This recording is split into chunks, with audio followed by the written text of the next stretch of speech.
Reverend Erie, how are you? Doing well, thank you. Just give me one moment, please.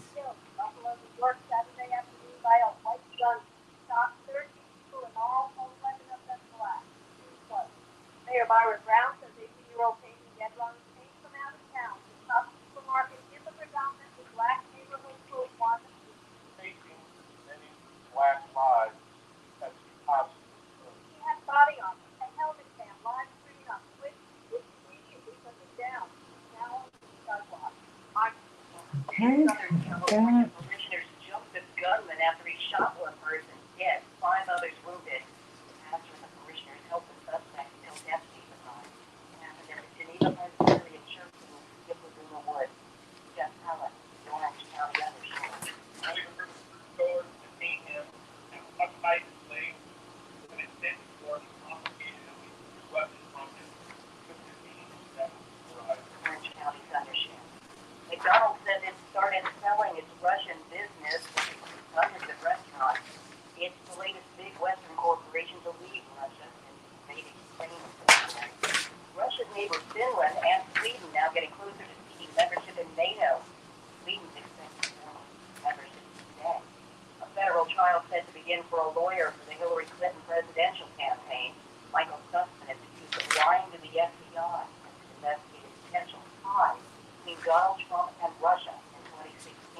That.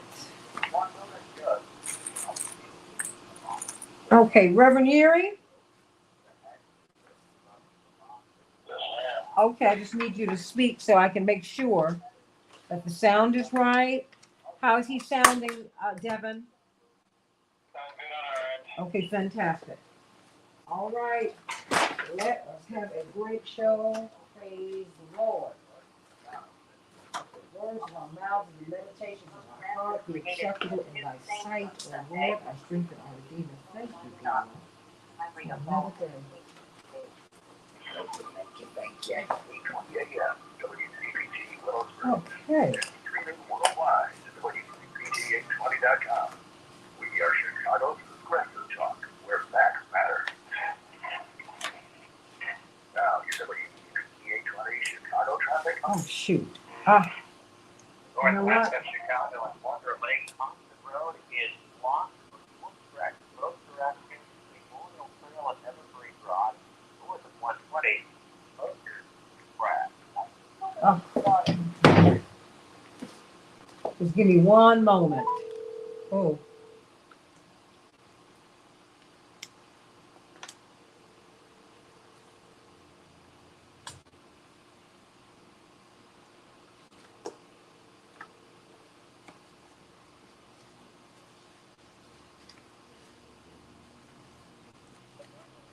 Dr. Nefertiti, could you do me a favor? Could we move this over another day next week? I've had to roll on with these shootings. Okay, no, but the whole the topic that we've been talking about is something that I've been trying to get someone for like more than a week, and you are a gift from God. So if you don't mind, I want to do that. Okay.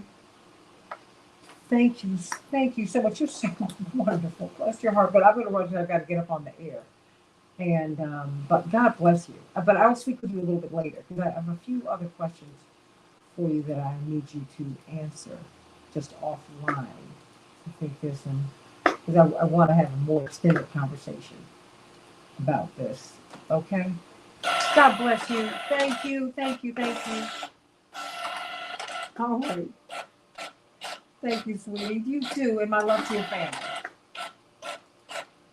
Thank you. Bye-bye.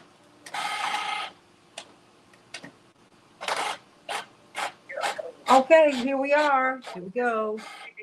Virtual labor panel is proudly sponsored by Smart Local 265, Roofers and Waterproofers Local 11, IBEW Local 176, and Cisco. Because facts matter. You're listening to WCPG 820. My name is Cindy. Gibson, volunteer with United Way, our community free health. We don't. 10 seconds. Okay. Right. We don't just wear the shirt. We live it. Yes, advocate, volunteer, living on it. Okay, perfect. Hey, Shirley.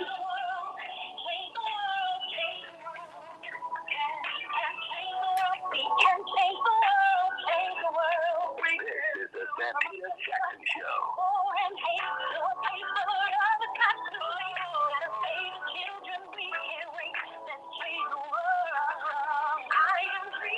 Hey, everybody. Welcome, welcome, welcome to the Santita Jackson Show.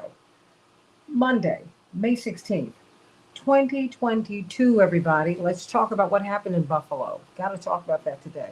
And there's a Pennsylvania candidate. I want to ask Dr. Shanina Knighton about this.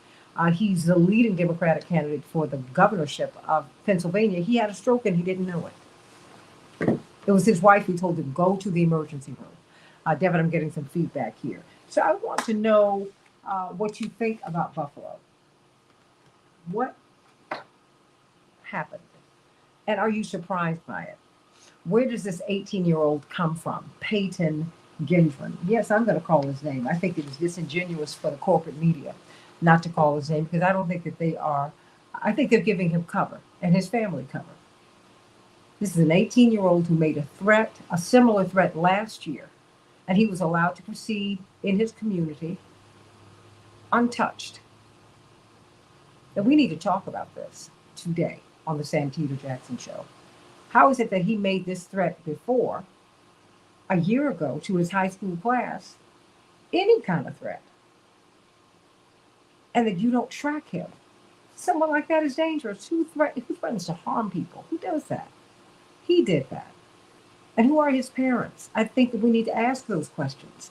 You ask it of everybody else, and you should. You need to know the community that incubates this kind of hatred. And you know what?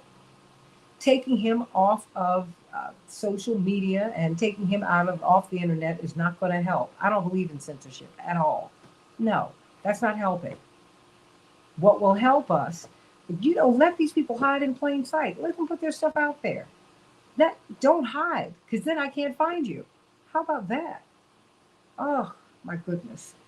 11 people shot, 10 people dead. This store was in a food desert in the middle of the Black community, so it became a hub for all of Black Buffalo. All of Black Buffalo, whether you were wealthy, upper middle class, or poor. Black people went to that store. It was a source of pride for them. Oh, I think of Reverend B.W. Smith, one of the great ministers of the last century, who led the Buffalo community. So many wonderful people there. And it's just like a hole has been blown in their soul, but they will heal. But we need to talk about this today. Let's talk about it. I want you to call me at 773-763-9278, 773-763-9278, and we'll be discussing issues like these issues and more. And hey, Anise, saw her last night at Jonathan Jackson's fundraiser. One of our listeners, love you, girl. We took a wonderful. Send me, because she watches us on YouTube. Send me the correct spelling of your name so that I can post the picture that you and I took. Yes, we did take our masks down and we took a picture. Yes, we did.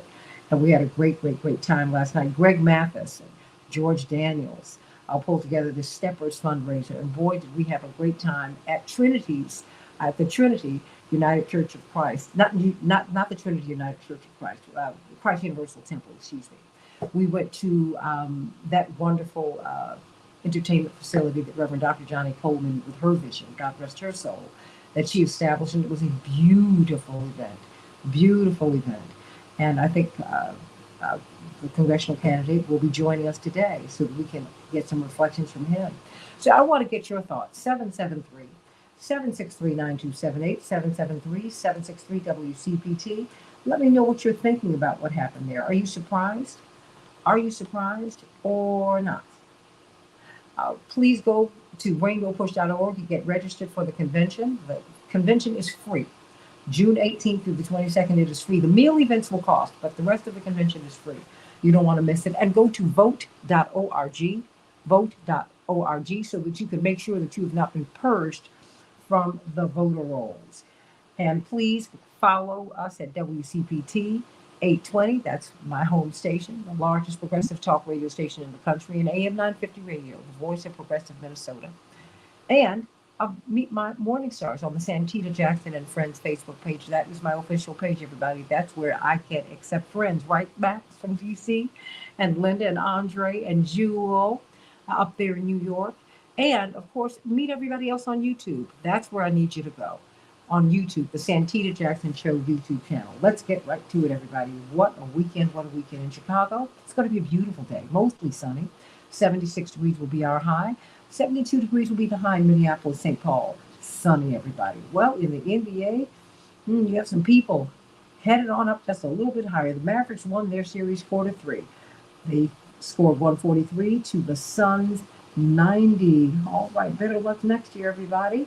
And then, of course, Boston won over the Bucks, the world champions. Oh, that's right. The Celtics 109, the Bucks 81. So the Celtics advance. First time in a minute.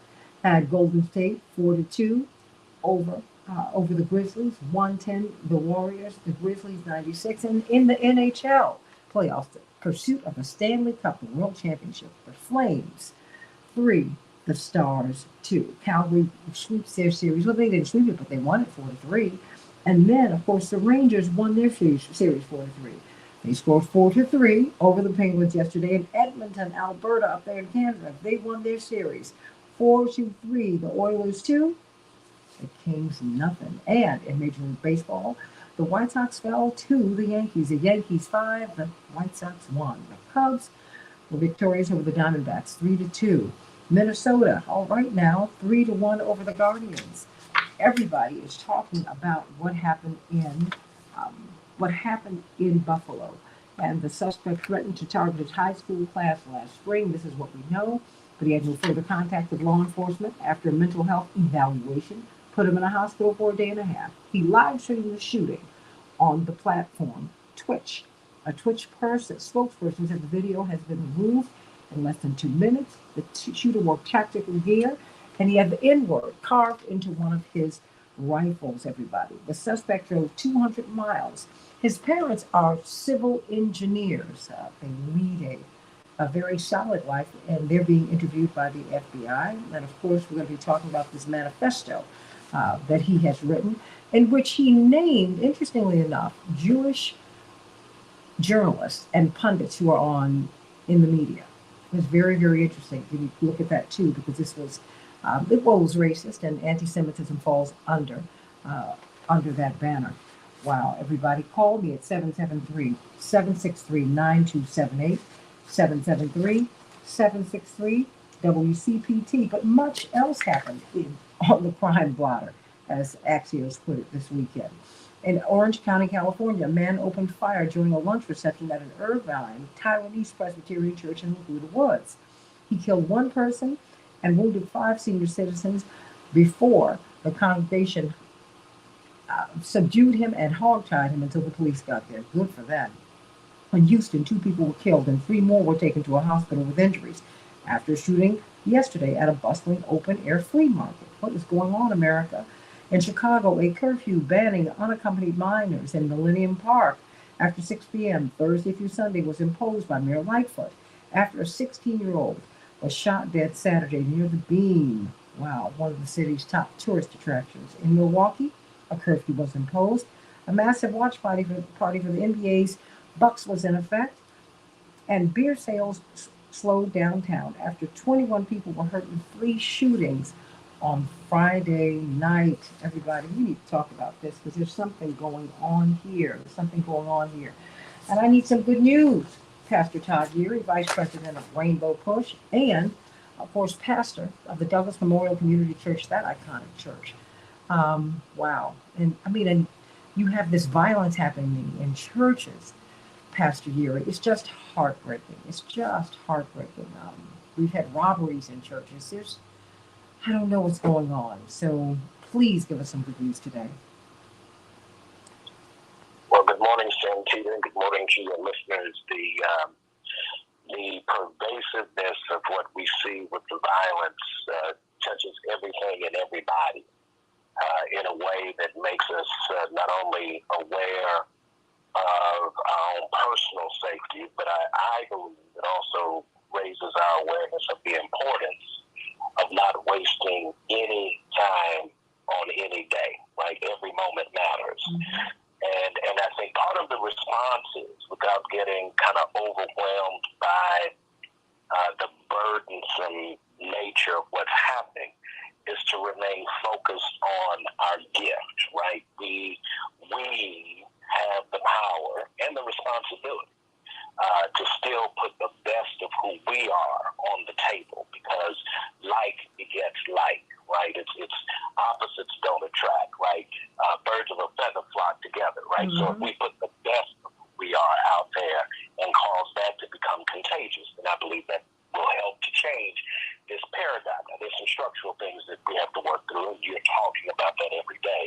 But I think from an individual level is our commitment has to be making sure we put our good, our commitment, our excellence out in the universe for the universe to receive and respond to, so that we begin to change the dynamic and the energy that is flowing that sometimes surrenders in moments of despair. So that's just the quick flyover. I hope you had a good weekend.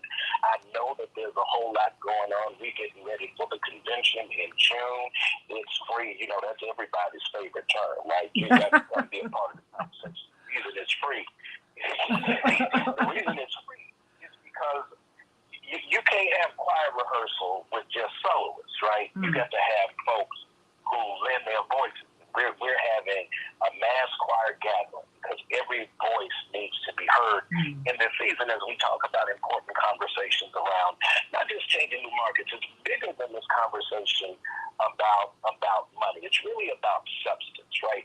How do we get the value proposition of the best of who we are being put into a process that allows us to experience the best that the world and the society can give? And so we're going to look at it in a number of aspects, whether it's business or the policy issues that are important to us, voting rights, police reform, how are we dealing with the public health response now. There are a number of issues that are going on. All of that's going to be part of it. So you need to get ready to come to the south side of Chicago, South Shore Cultural Center, June 18th through the 22nd. And remember, it's free. So guess what? There's no excuse. You can make it to something over the course of those 5 days. And I promise you, your presence will help it become exactly what we hope it to be, which is going to be a powerful time of coming together to commit to what's going to bring the best of us out for the world to see. So with that, I got to get to the good news, because we got some good work today. So here it comes. The alarm's about to go off. Good morning, Chicago. Good morning, Twin Cities. Minneapolis, St. Paul, come on. Get up. Put your feet on the floor. Feel the coolness in the towel. Come back at you. Yes, it's Monday morning, and it's time, because you got to go change the world. Go ahead and take a deep breath. Fill your lungs with LIFE, life. Get that morning beverage going, that morning Joe, that orange juice. Don't forget to drink that water. You got to stay hydrated so you can operate at an optimal level. Let's get to it today. Now, you know, Santita, from time to time I go back through my library, and that's a whole different thing, because everybody who knows me, since I'm the product of educators, so I got books all over the place. And sometimes I'll go back and I'll pick up, but yeah, I got it bad, honey. I have books in print, and I have books on tablets and computers. I have copies of books. It's just bad. Y'all pray for me. And then one of the books that I came across was Stephen Covey's book, The Eighth Habit, talking about moving from effectiveness to greatness. And one of the examples that he gives is I think it's particularly important, is everybody's got to lend their voice. And, you know, I'm a pastor, and so when I first entered the ministry, I sang in the choir. And one of the things I understood is that my responsibility in the choir was to make sure I always knew my note. I know you're a trained singer, so you have a real appreciation for this. Because there's nothing more irritating than standing up in a group of people and they can't find their note. I need y'all to find your note today. I need you to find your voice today. You got to be you. Be authentically you. Don't worry. Sing your part, because your part is so important. It adds to the beauty and the richness of the music you make together as we're changing the world. But I don't need you to try to morph into someone that you're not. God created you intentionally, on purpose, with purpose, without apology, and that is to be uniquely you. And I know this. Here's your assignment for the day, and I know you can do it better than anybody else. And strive to be the best you that you can be, authentically you. Because guess what? No one can beat you at being the best you that you can be. And when we show up to the enterprise called life, ready to sing our note, put the gift of who we are out there, and we do it together, striving to be the best us that we can be. Look, the news, some days you're going to have some tough news. But the beauty of it is as long as we keep singing, the news is not going to overwhelm us, because we're going to keep making the difference that's required in the moment. We're going to rise to the occasion, and it starts with you finding your voice. The eighth habit is making sure that when you move from effectiveness to greatness, is that we find a way to raise our voices, because as we find ours, we help others find theirs.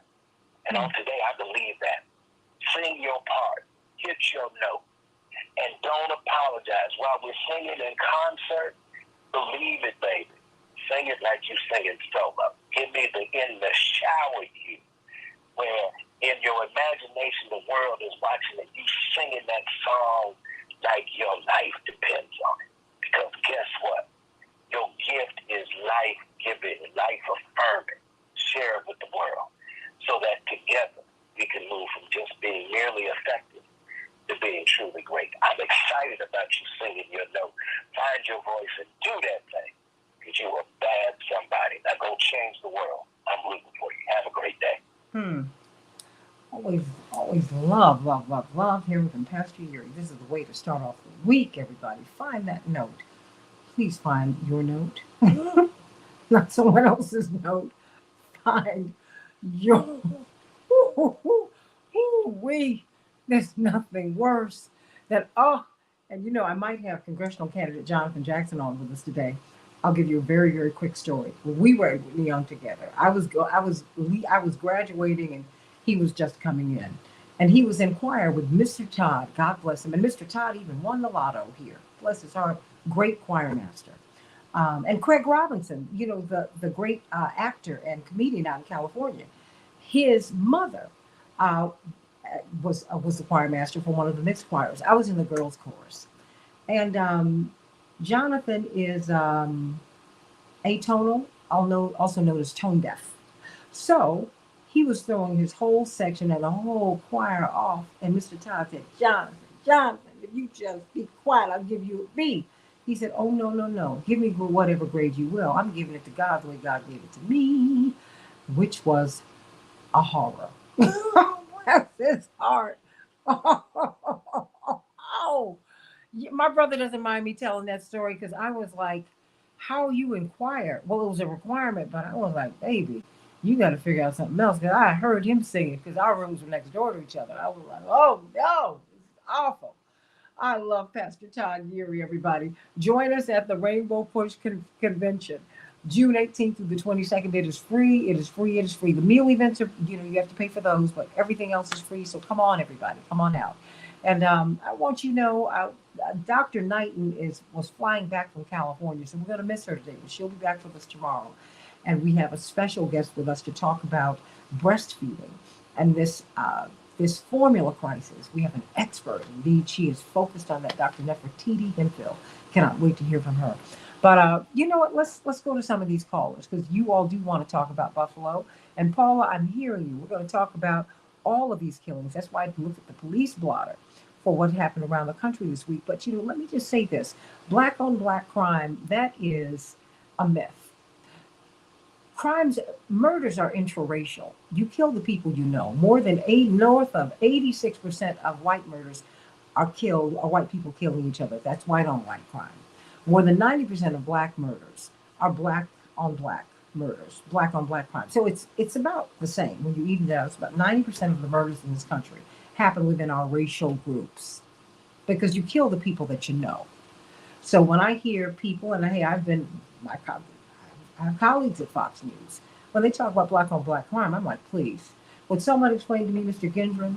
Why don't you explain these parents to me? Now let's break that down. How two civil engineers produced someone so uncivil. I want to know about them. I want to know how it is. Weren't you concerned that your son threatened his high school class last year? See, if that had happened in the house in which I grew up, my parents would have had a family meeting. You would have been called on point, and we would all be looking at you and your behavior. And now we have this. How did he leave your house? Or where did he leave? Well, I mean, how does an 18-year-old have all this space with parents? Two parents are married to each other in a nice middle class home. Are you kidding me? How do you have all this space? Because see, my parents didn't give us space. I mean, like at all. I don't get it. So I want to know. So let me see. Who do I have here? I have Ron. Ron, what's on your mind?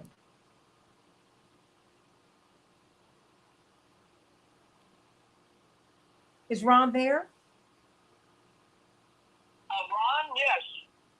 Okay, Ron, what's on your mind, sweetie? Well, I just have a comment, Santita. I listen to you every morning when I'm driving to work. So my comment is about there's always been racism in this world and in this country. But since we had a parasite for president, the racism has been tenfold. It just kills my soul to even think about that this man had this much power in our world and has destroyed our world. So you think President Trump is driving this? I'm only asking you this, Ron, because see, remember lynching was an after. Well, let me just say this: lynching was an after church activity more than 100 years ago. I mean, whites would take their children, put them on their shoulders, and so that they could see black people getting lynched. There was even one horrific lynching where this black woman who was about to deliver her child, not only did they lynch her, but they cut the baby out and stomped the child to death. I mean, this is. Yes, sir.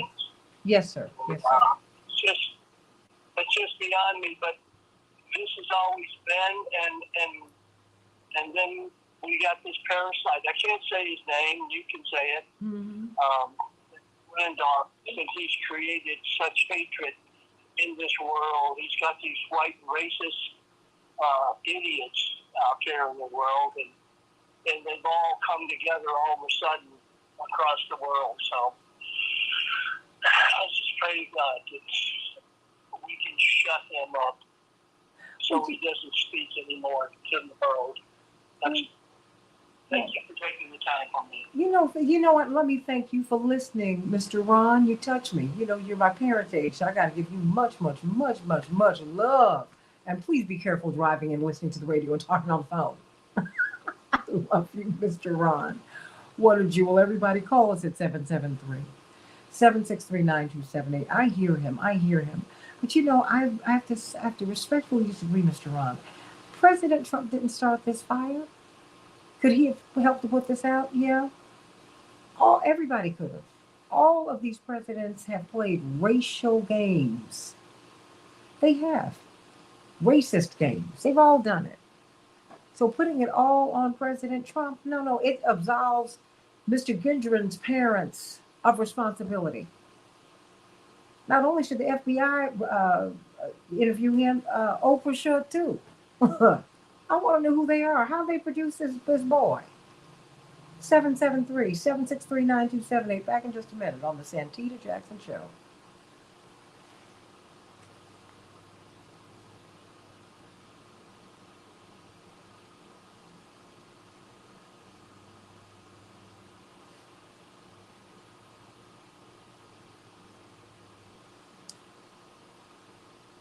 Okay, are we out? Yeah. I want to know. I want to know how I mean, where this child come from? Who are his parents? Who's your mama? Who's your daddy? Yeah, I'm asking that question today. And I think people need to ask that question, Paula. Well, we're looking at black on black crime and white on white crime and crime, crime, crime. We saw this guy walking to the Asian church yesterday, and he decided he was going to kill people, kill somebody. People have lost their minds. But no one wants to talk about this earlier threat. I mean, last year, investigators, I'm reading this to you from the Washington Post, New York State Police spokesman Bo Duffy said that on June 8th, 2021, investigators responded to a Susquehanna High School in Conklin, New York, to investigate a report that a 17-year-old student had made a threatening statement. The student was taken into custody under a provision of the state's mental health law and transported to the hospital for a mental health evaluation. He was there for a day and a half and was evaluated and released at that point. He had made comments that prompted concerns that he might be planning to shoot people around the time of his high school graduation, according to law enforcement officials. How did that happen? You knew he was violent. You knew he had a propensity for violence. And yet he was able to walk around, go to college, all of that. So now the FBI. Yeah. So now the FBI, they're interviewing his parents. I want to know who his parents are. Who are these people? I mean, I just want to know.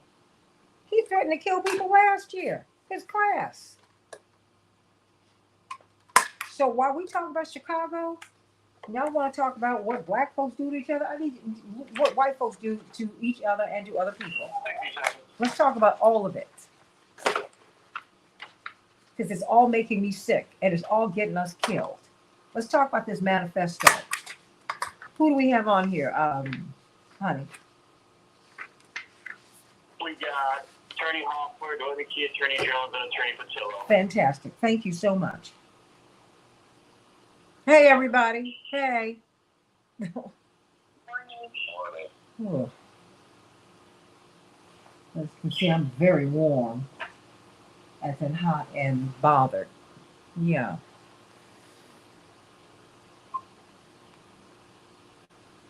Daryl, me too. I've got so many books here. Ooh. And I have some in storage. I'm going to get them out too. My babies. 10 seconds. Mm-hmm.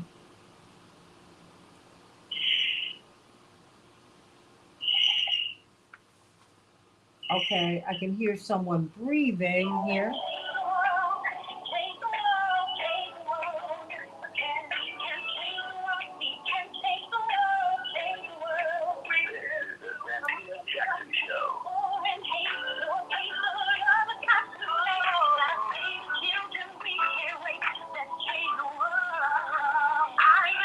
Hey everybody, welcome back to the Santita Jackson Show. It is May 16th, 2022. I'm Santita Jackson. We're talking from WCPT, the nation's largest progressive talk radio station, and AM 950 Radio, the voice of progressive Minnesota, and on the Santita Jackson and Friends page on Facebook, and the Santita Jackson Show YouTube channel. Everybody, please get on over there and like and share, and like and subscribe. You know, I want to know what you think about what happened in Buffalo. In Buffalo, we had several shootings over the weekend, including at a Taiwanese church out in Orange County. God bless them. We had a shooting here in Chicago at the Bean, one of the top tourist attractions here, and on and on and on. But everybody's riveted by this 18-year-old Peyton Gendron, the child of two civil engineers from a seemingly stable middle-class background, who decided that blacks, Jews, and others and Hispanics, that they have come to replace whites in America, and he needed to take care of it. So he drove 3 hours from his home in Conklin, New York, and he targeted the top supermarket in Buffalo, New York. Why did he target it? Because it was in a black area. This area in Buffalo had been a food desert. So this top supermarket was a source of pride, not just for poor and working class black people. It was a source of pride for the whole Buffalo community because it was a symbol of possibilities. It was a symbol of what could be great food, wonderful supermarket, and on and on and on. So he targeted this market because he wanted to go kill black people. He wounded 11 people. Um, well, no, he shot 11 people, killed 10 of them, and wounded 2 more. So I want to know, what do you think about all of this, everybody? Call me at 773-763-9278. Continue to keep those calls coming in. I want to hear your thoughts. I want to hear your thoughts because, I mean, now the FBI, they are investigating his parents, and you have corporate media who are saying, oh my goodness, we're not going to mention his name. We're not going to make him bigger. No, no, no, no. What you're trying to do is give him and his parents and his community cover. That's what you're doing. You're playing a game here, and I'm calling you on it. You need to put his name out there, put his mom and daddy's name out there. Everybody needs to know who they are. Because I wouldn't want them living next door to me with this child. And he's a child at 18. He threatened his high school class last year, threatened to kill them. And this is the kind of space that we give these kids, particularly these white children. Dylan Roof, Kyle Rittenhouse, they get all of this space and then they come out and they behave as monsters in the community and no one calls them on it. And we need to do that. How many more people can you kill? You can't kill everybody. Nobody left. So I want you to call me at 773-763-9278. Enough. These people didn't have to die. They didn't die. They were killed. They were murdered. They had their lives taken from them. And then the police did not shoot him, and they shouldn't have. The police were a model of how they should deal with everybody. But he, gun in hand, gun under his chin, they let him work it out, and then they took him into custody. But then they took Dylan Roof to Burger King. Oh, Attorney C.K. Hoffler, Attorney Robert Patillo, Dwight McKee, Attorney Darrell Jones. It's a lot to be wound up about. Let me start with you, Attorney C.K. Hoffler. We're going to get all these other calls in, get our guest, our panel in. But I want to hear from you, Attorney C.K. Hoffler, because you are from Buffalo. This is your home community. And I can't help but think so fondly of Reverend B.W. Smith, who led that beautiful community for so many years. Talk to me, C.K. Santita, this is awful. I mean, any shooting like this, mass shooting, is awful, but this is just so, when it touches home, it really has a different type of impact on you. There are so many people that I know that shot at that house on Jefferson Avenue. There's so many people. I'm so familiar with that community. Buffalo is a very, very depressed city, especially in the black community, as many people know, but some don't know. It's really, Buffalo used to be a very vibrant blue-collar town, primarily blue-collar town. And many of the plants shut down. And when they shut down, so many families were displaced, and they didn't have jobs in Buffalo to absorb many, particularly in the black community. And many, many years ago, in the 50s and the 60s and the 70s, there was a strong and vibrant middle class in Buffalo, because people did very well to be in town, much like, Detroit, Pittsburgh, Cleveland. And so there was a very, very large black middle class doing very well. But when the plant shut down, it caused just such a void in the community. And so now that's where we are today. So when this community was targeted specifically by this gunman, by this coward, this 18-year-old coward, it really, really has reverberated in a devastating way, because it's piled on the devastation that already existed in that community. And let's not forget that just around this country, people are still dealing with the ravages of COVID. So, I'm just 2 people removed from someone who, that my sister knows, because I have a sister who lives there, who worked at Cops and who took the day off. But for the grace of God, he just decided to take that day off, because he could have been amongst those that were killed. So many people that I know have shot there because it was an area that didn't have grocery stores, not a full-fledged grocery store. They had little convenience stores. So this is just something that's devastated. I did sit in on a briefing by the DOJ, Department of Justice last night with the FBI. The U.S. Attorney for that region is an African-American woman. It was just confirmed not too long ago. And, of course, Kristen Clark for the Department of Justice presided over the briefing. And I know that the local law enforcement, the community, the organizations that organize in Buffalo, the grassroots organizations, the faith community have taken leadership and tried to help the citizens of Buffalo to cope with this and to provide safety, because many, as I was told by family members and others that are there, they feel very, very unsafe. They feel very vulnerable right now. And so there are resources from all over that are pouring into the Black community in particular to try to ensure their safety. Now, this young man, this 18-year-old gunman, he planned on continuing driving down Jefferson Avenue and shooting more Black people. He was just going to continue and go down to another store location until, I guess, he could shoot no more people. That was his plan, to just go on a rampage and kill as many Black people as he could. So, Santita, my heart is very, like everyone's heart is very heavy. But we have to look at the underlying issues. Hate crimes in this country. We saw the successful prosecution for hate crime of the defendants and those who murdered Ahmaud Arbery. But this is a clear indication of how much further we've got to go and how infirm and divided this country is. January 6th, we can't forget January 6th. January 6th, to me, those were hate crimes. Acts of cowardice, acts of violence, terrorism, sedition. That's what that was, and that's what this is. And that there's this manifesto. This young man had posted online his hatred. He live streamed what he was doing. And being so emboldened to openly engage in hate crimes like this is just devastating. We have got to do better than this. Absolutely. And of course, I know you'll be talking about this on your WAOK radio show tomorrow morning at 11 o'clock Eastern Standard Time, 10 o'clock Central Standard Time. And Robert Patillo, I know you dealt with this yesterday on your magnificent show. Both of you have great shows on WAOK. Of course, he is on every Sunday from 1 to 4 Eastern Standard Time. Robert Patillo, what say you about this? I mean, there's so many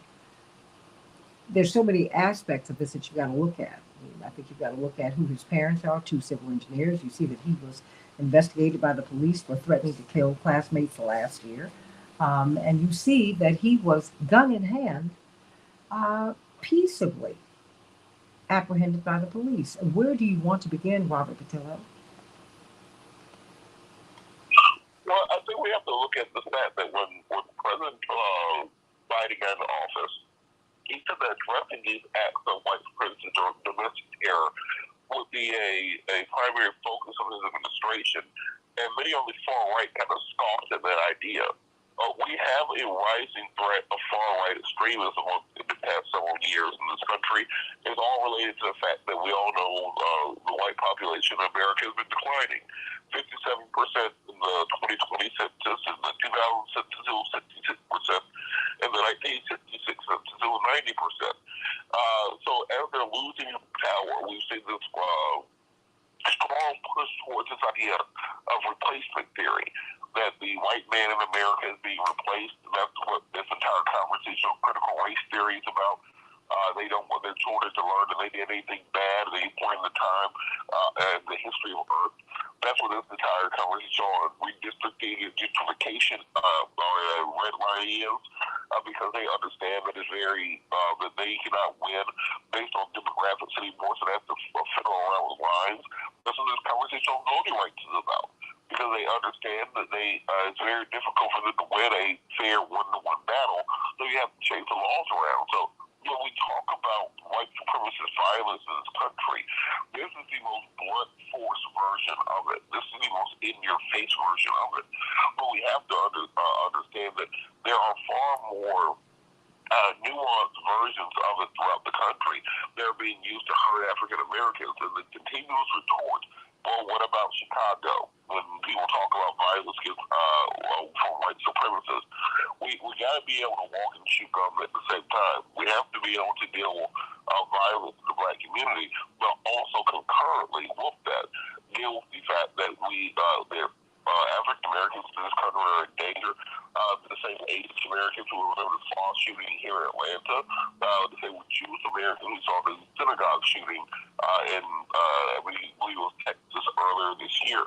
So we need to come together to pass new hate crime legislation. And on our show yesterday, many people said, well, after the spa shooting where the Asian Americans were killed, we had the Stop Asian Hate campaign that kind of took off nationally and internationally. And we had legislation passed within a month. A new hate crimes bill to protect the Asian American community. After the leaked memo on Roe versus Wade, we saw a Senate vote on Roe versus Wade 3 days after the memo leaked. So many are expecting legislative action to take place because clearly that something needs to be done that can give the DOJ more tools to investigate and prevent these crimes, and also to ensure that the funding mechanisms behind them, the people who are putting money behind these groups to help them plan, the websites where these individuals are kind of coordinating these things going forward. Because, well, you know me, I'm a weapons and firearms enthusiast. Those 3A plus plates that he had for his body armor, those things are about $400 a piece. He had them on front and back. The gun cost about $1,000. The tactical helmet's about $1,600. So he's not somebody, from what I understand, that came from means. So we need to understand, well, who's financing these things? How many other people are involved? So we have to pass legislation to give law enforcement the opportunity to nip these things to the bud. So I'm going to be very interested in seeing, well, if it took you a month to pass the Asian hate crime bill, if you got to vote on Roe versus Wade in 3 days, we need to see some legislation put in place to protect the African American community and other minority communities from the hate crimes. We haven't seen a real hate crimes bill since the James Byrd, Matthew Shepard bill during the Obama administration. It's time to update these laws and give law enforcement every tool to stop these individuals in their tracks. Daryl Jones, your reflections upon this. I mean, a lot of people blaming President Trump for this, and I said, this problem existed before. Lynching was an after-church activity more than 100 years ago. This is not new. And, now people are saying that social media is the problem. No, it's not, Daryl. All social media does is, it's a platform. We feel this kind of animus every day. You sent me an article about sundown towns. There are still places where blacks are uncomfortable and Hispanics are uncomfortable ingressing and egressing in the United States. Racism is very real, Daryl. Good morning, Santita. You're absolutely right. And anyone that would begin to believe that racism doesn't exist, they're either just in complete denial or just not paying attention. I tell you, to try to blame social media for this is just incorrect. You've got to monitor what people are doing. And taking a look in this situation in Buffalo, we know that they'll try to turn and spin and say there are all types of mental health issues that are going on. But let's be clear. This man, this 18-year-old man, because that's what they'll call him if he was black, he was a man who wouldn't be seen child. This man did have the mental health issue that was considered and evaluated in high school and determined there wasn't a problem, and they did not do anything about it. That was what the professionals did. So I think the mental health thing flies out the window. So I don't want to hear about that mental health anymore.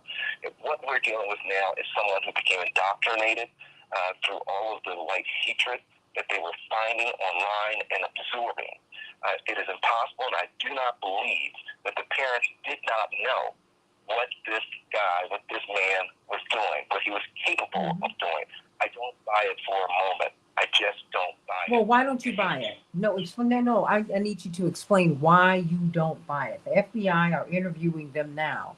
I mean, and these are responsible citizens, at least on the outside looking in, civil engineers, stable middle class, if not upper middle class background.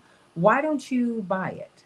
I mean, but and he threatened his class last year, Daryl. I'm like, you all, and they locked him up in a mental health facility for a day and a half. I'm like, a young man like that needs monitoring. What? So why do you believe his parents didn't know? I mean, why do you believe his parents knew about his predilections? And you're going right down the path. You have two parents that are professionally trained and into the mind and the tactics and all of the minutia of being civil engineers. They knew when the guy went into the high school with the issues. They knew that was there. They knew when he was treated and he went in for the evaluation. So they were aware that there were potential issues and probably issues that were there. I suspect that as the FBI continues to interview the parents and dig into it, you're going to find even more signals that the parents knew that this guy, what he was doing online, that the parents were aware of his tendencies, and they were aware of what this guy was capable of, and they did not do anything. They failed to do anything to protect the community. That's what I suspect is going to come out. This doesn't happen in a capsule. You're not born racist. You're just not. It's something that you learn. It's a learned mentality. It's a learned thing. So I'm not saying that the parents are, I don't know. But what I do know is that the parents were exposed to this kid's leanings, what this kid is doing online, who his friends are, the things that he says. All of that's going to come out, and we're going to find it. And I just know, it's just there that the parents knew much more than what has been led on to at this point in time. Yeah, and of course, I should have started. My hearts go out to everybody that's in the Buffalo community, particularly black and white. My hearts go out to all of them, because this is just, I can't imagine the tragedy, the shock of going through this and with your friends and your family and everyone else. My heart just goes out to them. Absolutely. I mean, because CK was like, I don't know if I want to call Baltimore, Buffalo. I don't know what. If I move this rock, I don't know what's going to come out from underneath. I don't know who might have been killed. I mean, two of our elders were killed, and they were substitute teachers. Think of all of the lives that they touched. Think of how devastating this has been. This is to this community. Yeah, spend some time there today while we're going to Ukraine, looking at the tragedy there. Go to Buffalo. Get their stories, Dwight. Find out about the pain that they're in. Look at the hole that's been blown in their souls. Your thoughts, Dwight, because you and Robert have been talking about this great replacement theory, and you've pretty much both of you have been predicting that something like this would happen. And quite frankly, you said this 20 years ago as we were watching Barack Obama rise in Chicago. You said, because those of us who are in Chicago, saw them tracking him for the presidency. You saw it before you even became senator.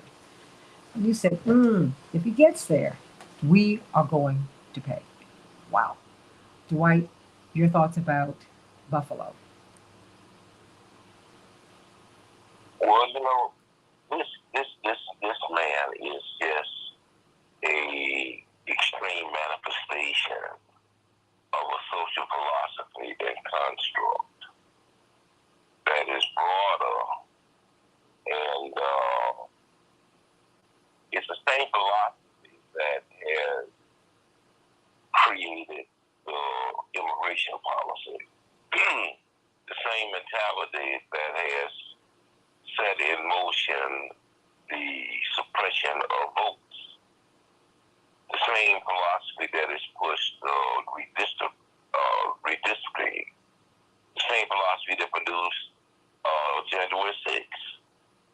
And that is a paranoia from white supremacists that somehow they are going to have to share this democracy with people who are not like themselves.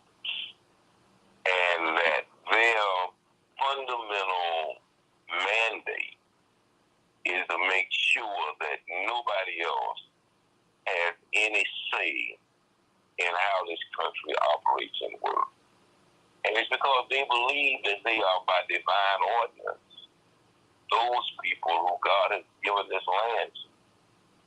And even though they have stolen it, that they have a divine right to, because they put their flag on it, to declare it to be theirs, and nobody else has a right to have any equity in it. You know, the irony of it all is that we were minding our own business. They brought us over here against our will, forced us to work for free.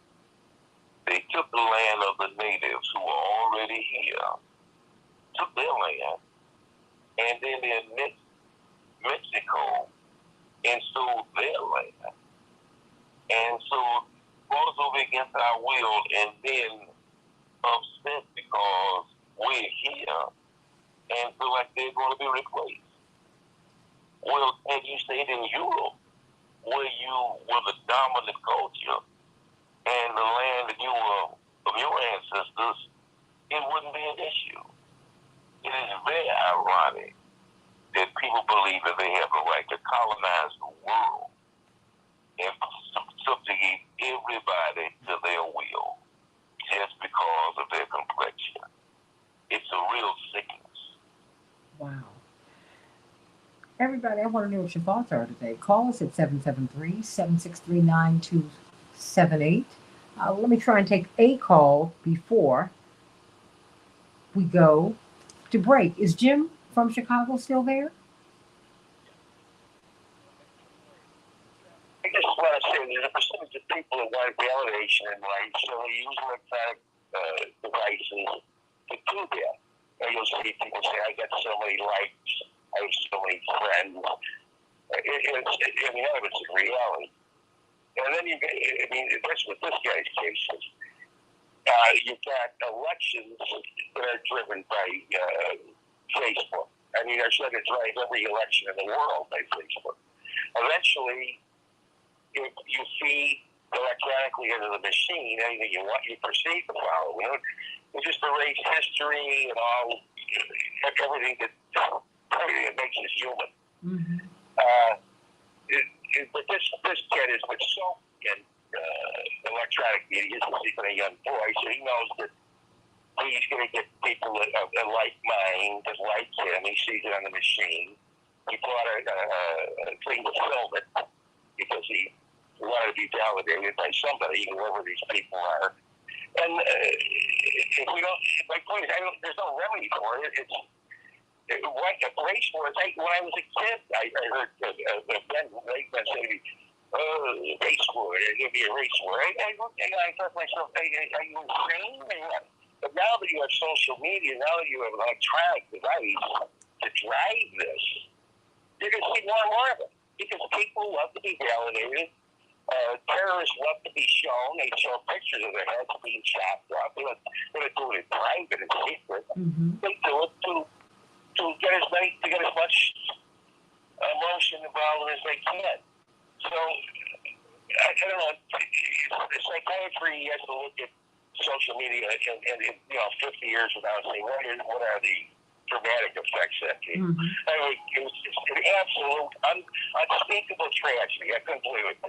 I woke up there, I was looking, I thought, my God, what is this date? I thought they were talking about some date from a million years ago. It's just unspeakable, absolutely unspeakable tragedy. Anyway, good morning. Good morning, and bless your heart. Thank you for calling in, Jim. Thank you for listening. Thank you for that, and God bless you. But you know what? We can work this out. Beatles wrote, we can work it out. We can work it out. But we have to talk it out. Fight it out in a nonviolent way. We're going to have to really be honest about what we're looking at here. 773-763-9278. We'll be talking about this issue and so many more at the Rainbow Push International Conference, June 18th through the 22nd. It is free, everybody. The only thing you have to pay for are the meal events, but come to the convention. It's going to be at the South Shore Cultural Center. It will be on the water. It's going to be great. And it's the convening, it's the coming together. That's always so much fun. It's a wonderful thing. God bless you. Stay right here for more of the Santita Jackson Show. right here on WCPT and AM 950 Radio and the Santita Jackson Show YouTube channel. Back in a minute.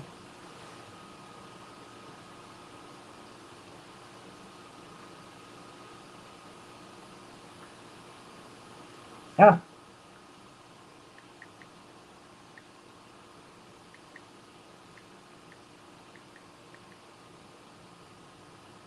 just sent it. I think so. I'll try him too right now. Whew. Let me see if my brother's here. Hey, sweetie, can I gave my number to your number to my engineer. He was going to give you a call. If you can just say something at about 10 after. Okay, wonderful.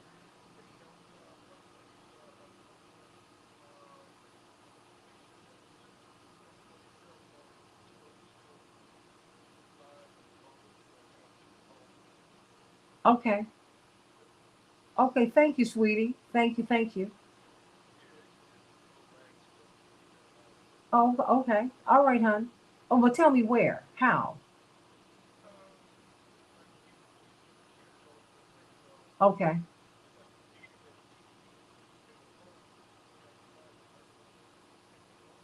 okay, okay, okay. All right, sweetie. Thank you for that. Uh-huh. All right. Bye-bye. Ooh. All right. All right. CK and Dwight and Daryl and Robert. Jonathan's going to join us for a minute. CK, you would have enjoyed this last night. It would have been so wonderful to have had you rap. And wait a minute, you know, Sending Attorney Fancher and Jonathan Jackson through. it would have been wonderful to have had CK rap. It would have been wonderful because CK's a rapper, and I did not realize that Daryl is a real marathoner. Oh my gosh, Daryl, you're the man.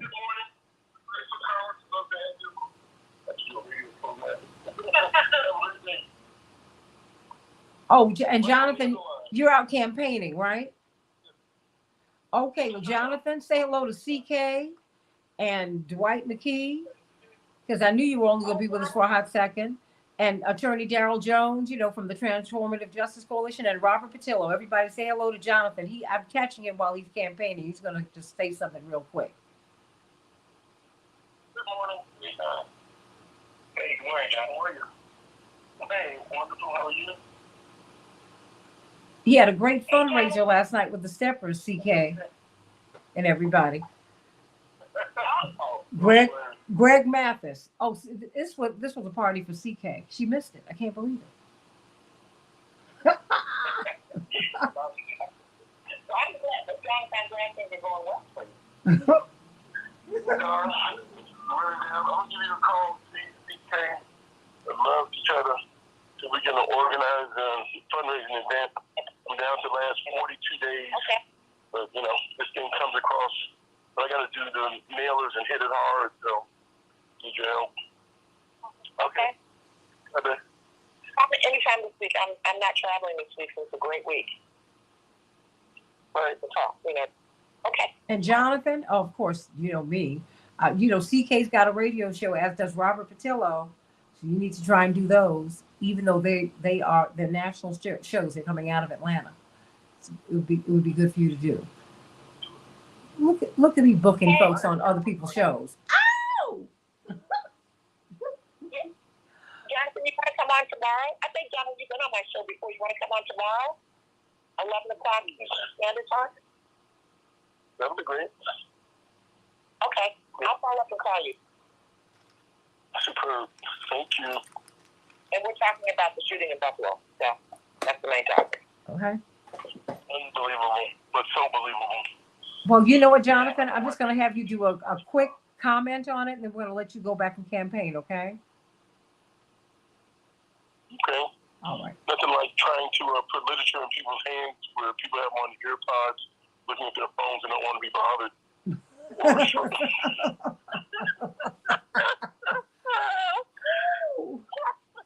Oh, bless your heart. I've always taken people's literature. Now I see why it's so important. Oh, boy. You gotta laugh. You gotta laugh at this. And then when you go to a party, before people speak to you, they grab you.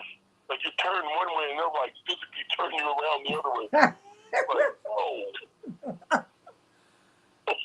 60 seconds. Daddy makes more sense to you now, doesn't he? You know, Yeah. he rolls deep with that crew. You got to get in and get out. Oh my word! These one of the worst things that ever happened is like individual cell phones. If somebody wants to ask you to sit there for 15 seconds, you're like, you get the picture yet? Yeah, I'm just still taking some more. Like, I can't breathe. I've been holding my breath for 15 seconds. Oh my word! Well, last night was big fun, so thank you for that. Yeah, it was too much fun. 10 seconds. A very Greg Mathis, George Daniels kind of party, and Gene Chandler was there. Wow, it was great.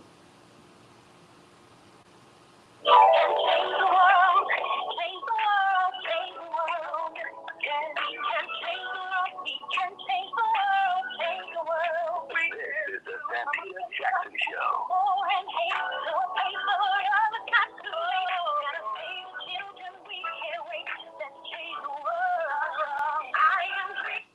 Hey everybody, welcome to the Santita Jackson Show on WCPT 820, the nation's largest progressive talk radio station, AM 950 Radio, the voice of progressive Minnesota, and the Santita Jackson Show YouTube channel. Everybody get on over there.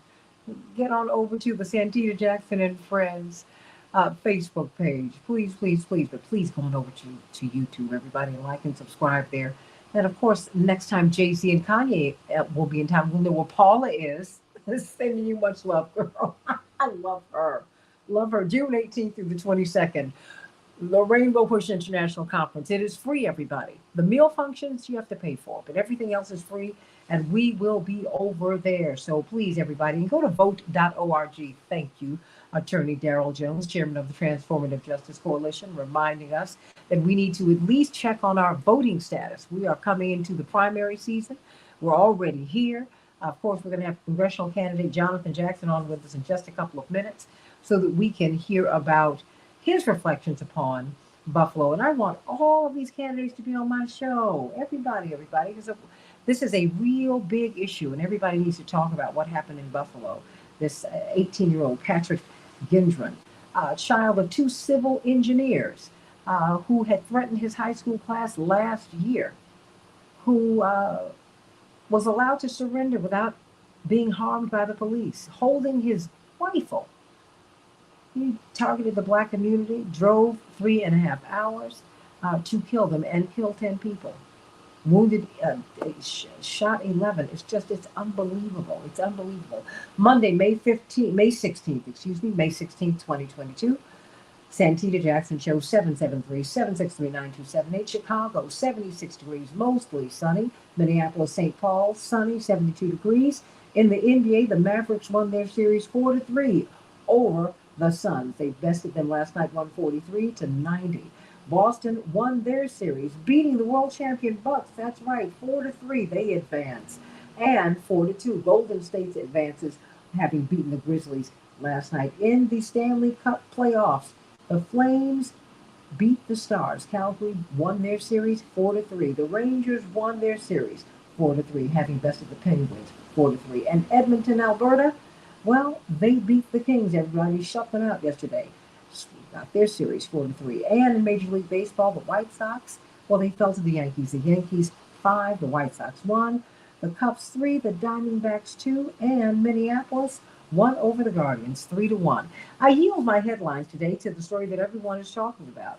I've got congressional candidate Jonathan Jackson on with us, former national spokesman for Rainbow Push. I want to get your thoughts about Buffalo. What does this mean, Jonathan Jackson?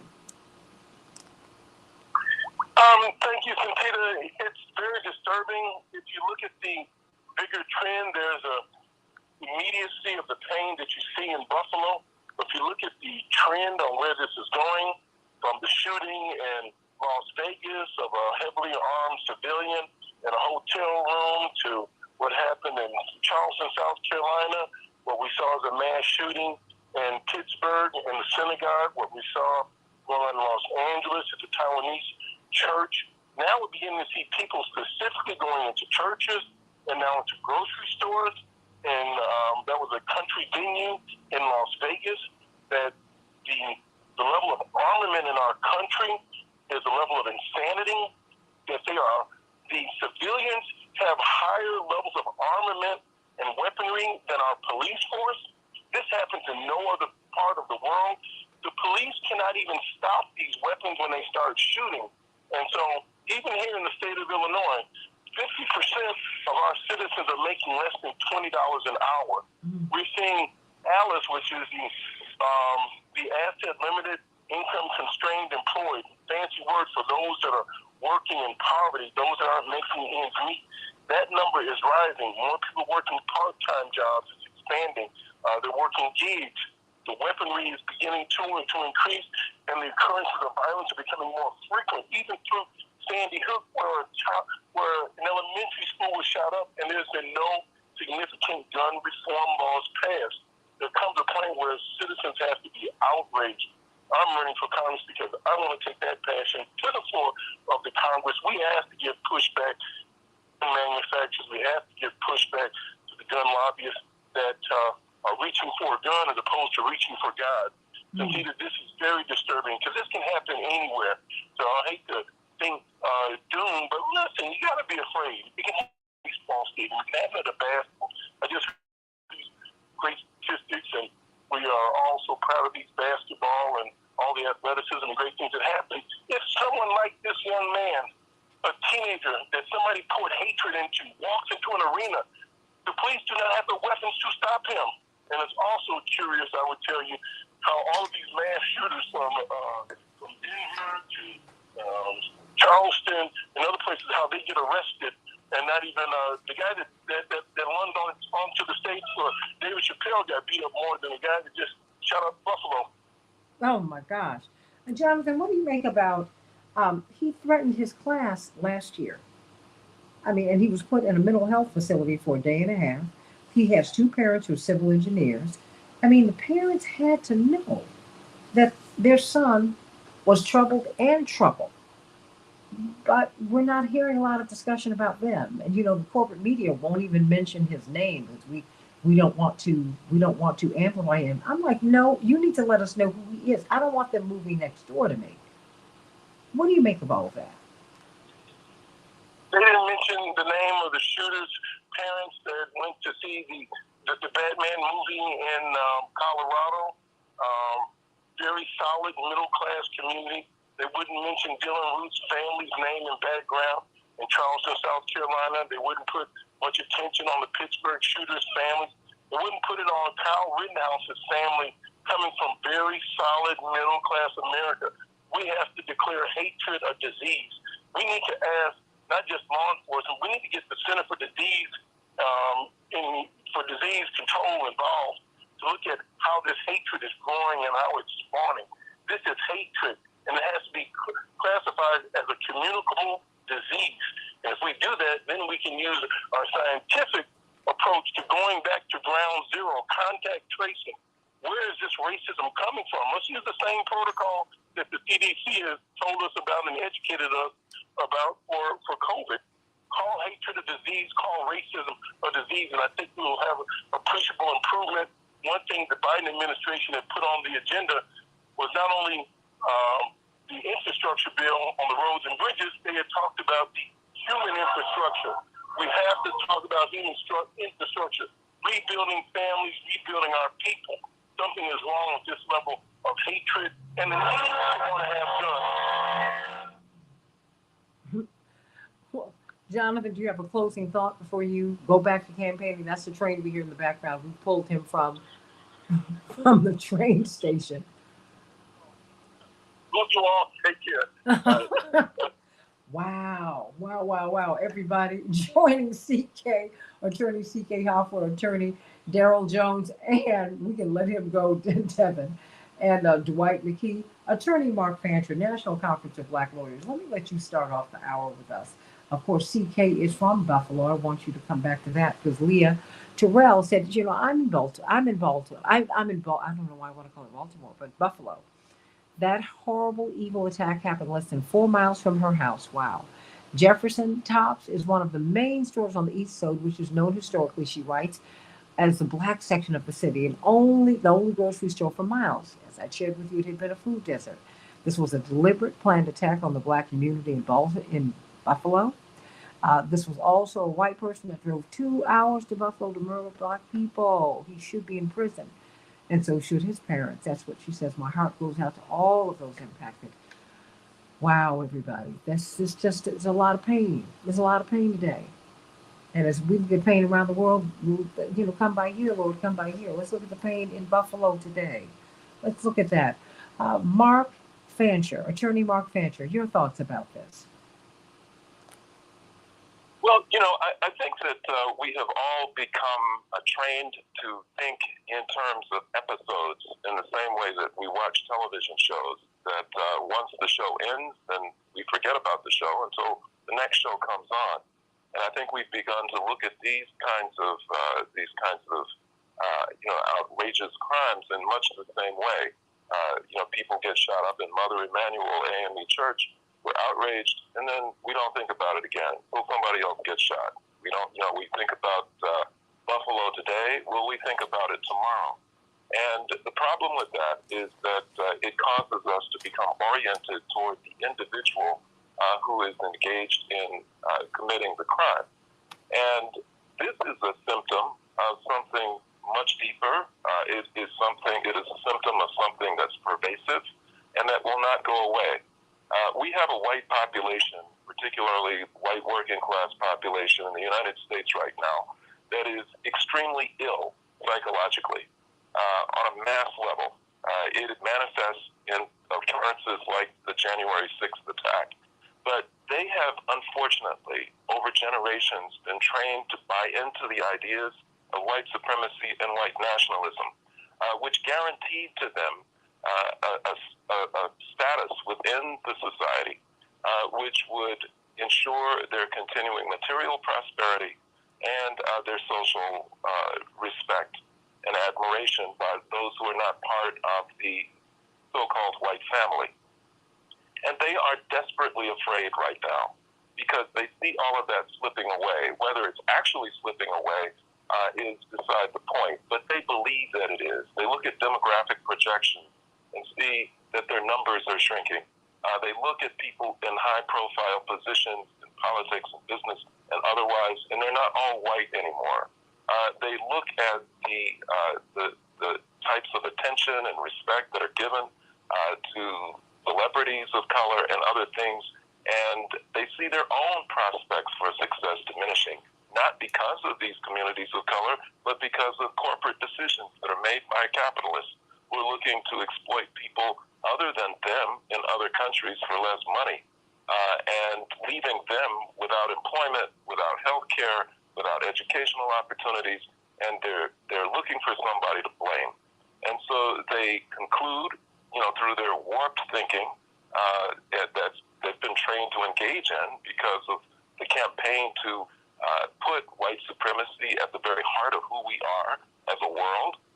They conclude that the culprits, the people who are responsible for their perceived pain and for all of the fear that they have, and as being people of color, and they strike out. And so that's what we're witnessing. So they can prosecute this young man for hate crimes and convict him, but it's not going to do anything about the problem. There's still plenty of people just like him who are waiting in the wings, waiting to strike out in their state of panic, in their state of fear. And until we come to terms with that, then we're not going to recognize it. But the other thing I want to add is that there are different types of crimes. There are crimes that are committed by people, serious crimes like carjackings and home invasions and things like that. And these might be crimes that are committed by people who are not inherently bad people, but people who are trying to feed a drug habit, or people who perceive themselves to be so destitute that they have to do something in desperation to try and feed themselves physically. But then there are other types of crimes like this one, which are manifestations of true evil. This is Satan himself, who has found his way into the mind and the heart and the soul of an individual who's deeply troubled and has lured him into committing, a very satanic type of an act. So this is a problem that is not just a social one, it's a spiritual one. And I think that until we come to terms with these facts, these realities of what we're dealing with, then we're going to see more of these. And, unfortunately, they're going to impact more and more people. Well, do you think that this says something about the broader society? I mean, going to your point about the spiritual problem. I mean, and I say that because, many people do not know, and I say it as often as I can, that the mission statement of the Southern Christian Leadership Conference, the organization out of which my father was really birthed into the civil rights movement, into the work that he's been doing for the past almost 60 years. But this was the organization created by Reverend Fred Shuttlesworth and Reverend Dr. Martin Luther King and Reverend Abernathy, and of course you have Reverend Wyatt T. Walker, all these giants of Christendom. It was to save the soul of America, Mark, to save the soul of America. Is this, if this is a deeper spiritual problem, how do we tackle it? Well, the conditions are not present in this country because of historical factors for there to be a true spiritual awareness, spiritual enlightenment, and an approach to dealing with the love that we're supposed to have, not just for God, but for each other. This is a country that is a capitalist country. And capitalism, by very definition, trains people to be very individualistic and to engage in cutthroat competition.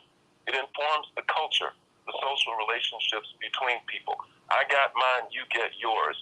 Let me knock you down if you're in a place where I want to be, because all bets are off. We compete against each other, we turn on each other, and the only thing that's important is how much money I can make and how much I can push you down. Okay, we've been informed by that. This country's society, the social situation in this country has been driven by that type of thinking and that type of way of interacting with each other. You throw in a healthy dose of white supremacy, and you've got a very destructive type of an environment for people to try and function in the way that human beings are supposed to function. And that's why this society is so sick. It is incompatible with the highest spiritual values that are espoused by all faiths, all religions. It is a flat contradiction. And so when you try and introduce into that notions of morality, concern for each other, reverence and worship for God, you try and inject all of that into that type of stark, competitive, capitalist kind of environment, which in capitalism is Satan's economic system. I say that without apology. I mean, it is everything that he would want human beings to be in terms of how they interact. And this society has, flipped the script and has said that those who are, most spiritually enlightened are also capitalists, which is a blatant lie, which is what Satan does. So we have to understand what we're dealing with here. I mean, it's material and it's spiritual. And, until we begin to attack it on those levels, then we can't. And Dr. King and SCLC, they went into their work with a presumption that America had a soul, a conscience, and that they could appeal to it by laying bare the injustices that were faced by black people in particular in the South, and that once they saw it, then they would respond. But, I think that there are many in Dr. King's inner circle who have frankly admitted that toward the end of his life, he began to have serious concerns and doubts about whether the United States had even retained its conscience. He began to talk about, to question whether their attempts were attempts to integrate into a burning house. Absolutely. Dwight, you think of Reverend James Bevel, the great prophet, the prophetic James Bevel, who talked about that, after Dr. King's death talked about America being this burning house, this burning house. And Dr. King, of course, despaired of, he said, fighting for desegregation is right. Fighting for our fair share of the American pie is right. But I'm wondering if America, I mean, the house is on fire, and I'm wondering if I'm doing the right thing by leading my people into a house on fire. I've got about 2 minutes before we go to break, Dwight. Why don't you respond to what you just heard Mark say? Well, Mark is absolutely correct. Is that what you're dealing with in this society, that white is the ultimate value, white is the greatest good. The syllogism is that God is white, I'm white, therefore I am God. And so it's really hard when you try to impose a spiritual value on a construct that is built on complexion only. And complexion becomes the greatest good. It's very difficult to convert people who believe that, because their moral premise starts with the fact, I am white, therefore I really can convict you. I am white, therefore I'm supposed to be in charge. And so it really is an illness. And when it's so embroidered into the culture that they don't even want to discuss it, that you can't even talk with them about the fact that this is your history, this is what being white has got. And to them, that becomes a situation that makes them uncomfortable even to have a discussion. It's very hard to convert a people who are inconvertible, because they believe that they are gods on earth. White really is, racism really is a stigma in anybody's culture, whether it's us, whether it's white people, whether it's black people, whether it's Chinese people, whether it's a Soviet. Anybody believes that they are morally superior just because of their complexion is psychologically deformed. And it's deforming. It's deforming to a culture. God did not make anyone superior and anyone inferior. That is not the way that this works. And that is what a lot of our thinking, that's bedeviling the whole world. People are under the misguided impression that they're better than somebody else. So, I would like to know what your thoughts are, everybody. Continue to call us at 773-763-9278. 773-763-9278. Got Paula over here talking about her hip-hop life. I can't believe this, Paula. But I ain't mad at you. She wants me to get Kanye and Jay-Z on the show. Paula helped me to do it. How about that? Call me at 773-763-9278. I want to hear more from you, Attorney Darrell Jones, Chairman of the Transformative Justice Coalition, and you, Attorney C. King Hoffler. Attorney Hoffler, when we come back, got to ask about lawsuits. It turns out that the state of New York, or maybe the city of Buffalo, I'm not quite sure, they have put together $3 million in funding for those people who were victimized by this attack. I want to know what that means. What are the legal ramifications? Can anyone be sued? Should anyone be sued? Should the state put a fund together? Because people have medical bills now. I mean, and medical bills are also psychiatric bills. People have been traumatized. Traumatized. Let's be very clear on that. And the trauma that we feel and see in Ukraine and in other places of the world, this community's been traumatized too, and they need that help. They need the best psychiatrists and social workers and psychologists. They need the best therapists that we can muster, and they need it for as long as they need it. And maybe this will be the opportunity that we can take now, CK, to develop the east side of Buffalo, where the black folks live, where people work, the working poor, they're there. They deserve to live nicely too. Let's talk about it on the Santita Jackson Show, 773-763-9278. Back in just a minute.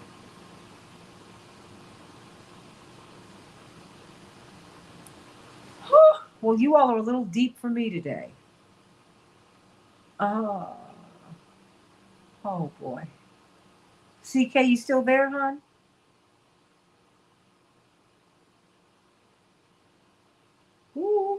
Daryl? Oh, okay. Oh, a genius. Love it. Oh, this is a lot.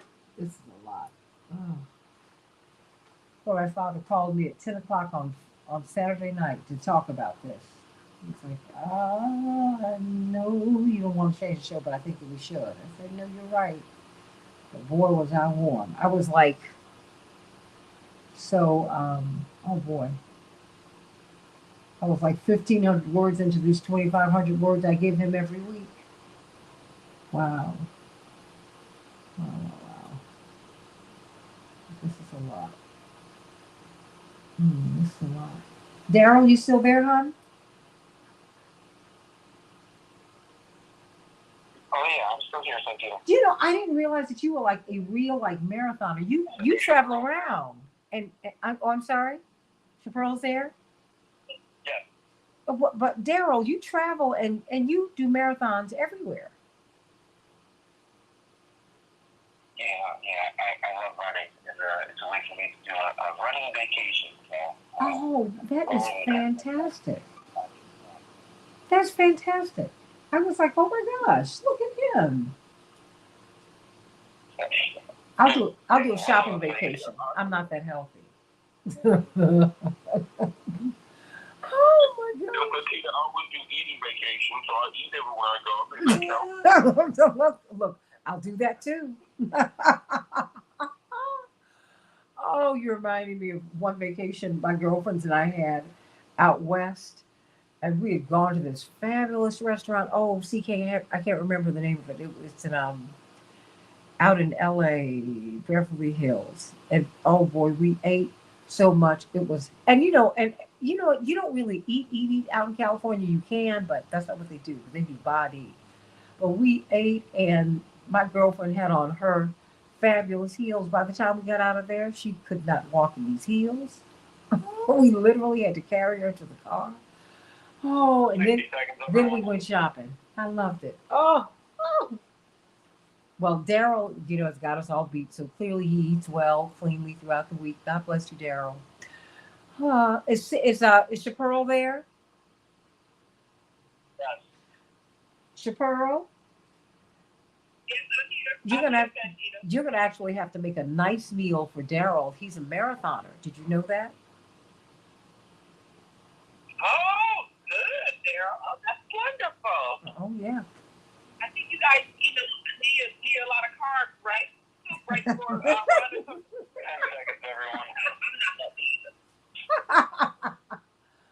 Oh boy.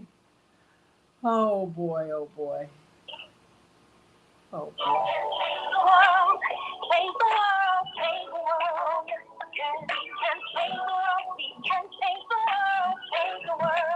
It's the Santita Jackson Show.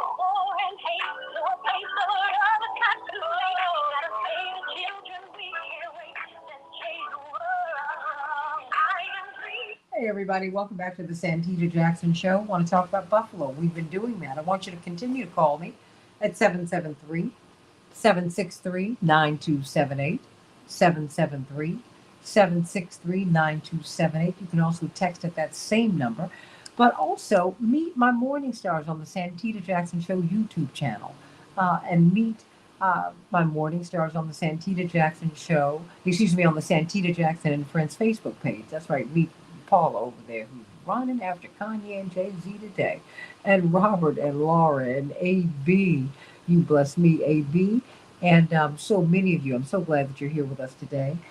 You know what? I have some great news. Everybody's trying to save their homes, right? The pandemic hit everybody in the pocketbook, not just, our health. It was just our economic health was compromised too. And I have some great news from the Oak Park Regional Housing Center. Did you know that the Illinois Homeowner Assistance Fund is offering up to $30,000 of free money to pay your past due mortgage, property taxes, or other housing costs? Did you know that? The Illinois Homeowner Assistance Fund, $30,000 waiting for you, everybody. So if you're behind on your mortgage payments due to COVID-19, go to Illinois Housing Help, IllinoisHousingHelp.org to to find out if you're eligible. You can call their office at 773-887-5187. 773-887-5187. The program ends on May 31st, but go to IllinoisHousingHelp.org. It's the Illinois Homeowners Assistance Fund. $30,000 waiting for you, everybody.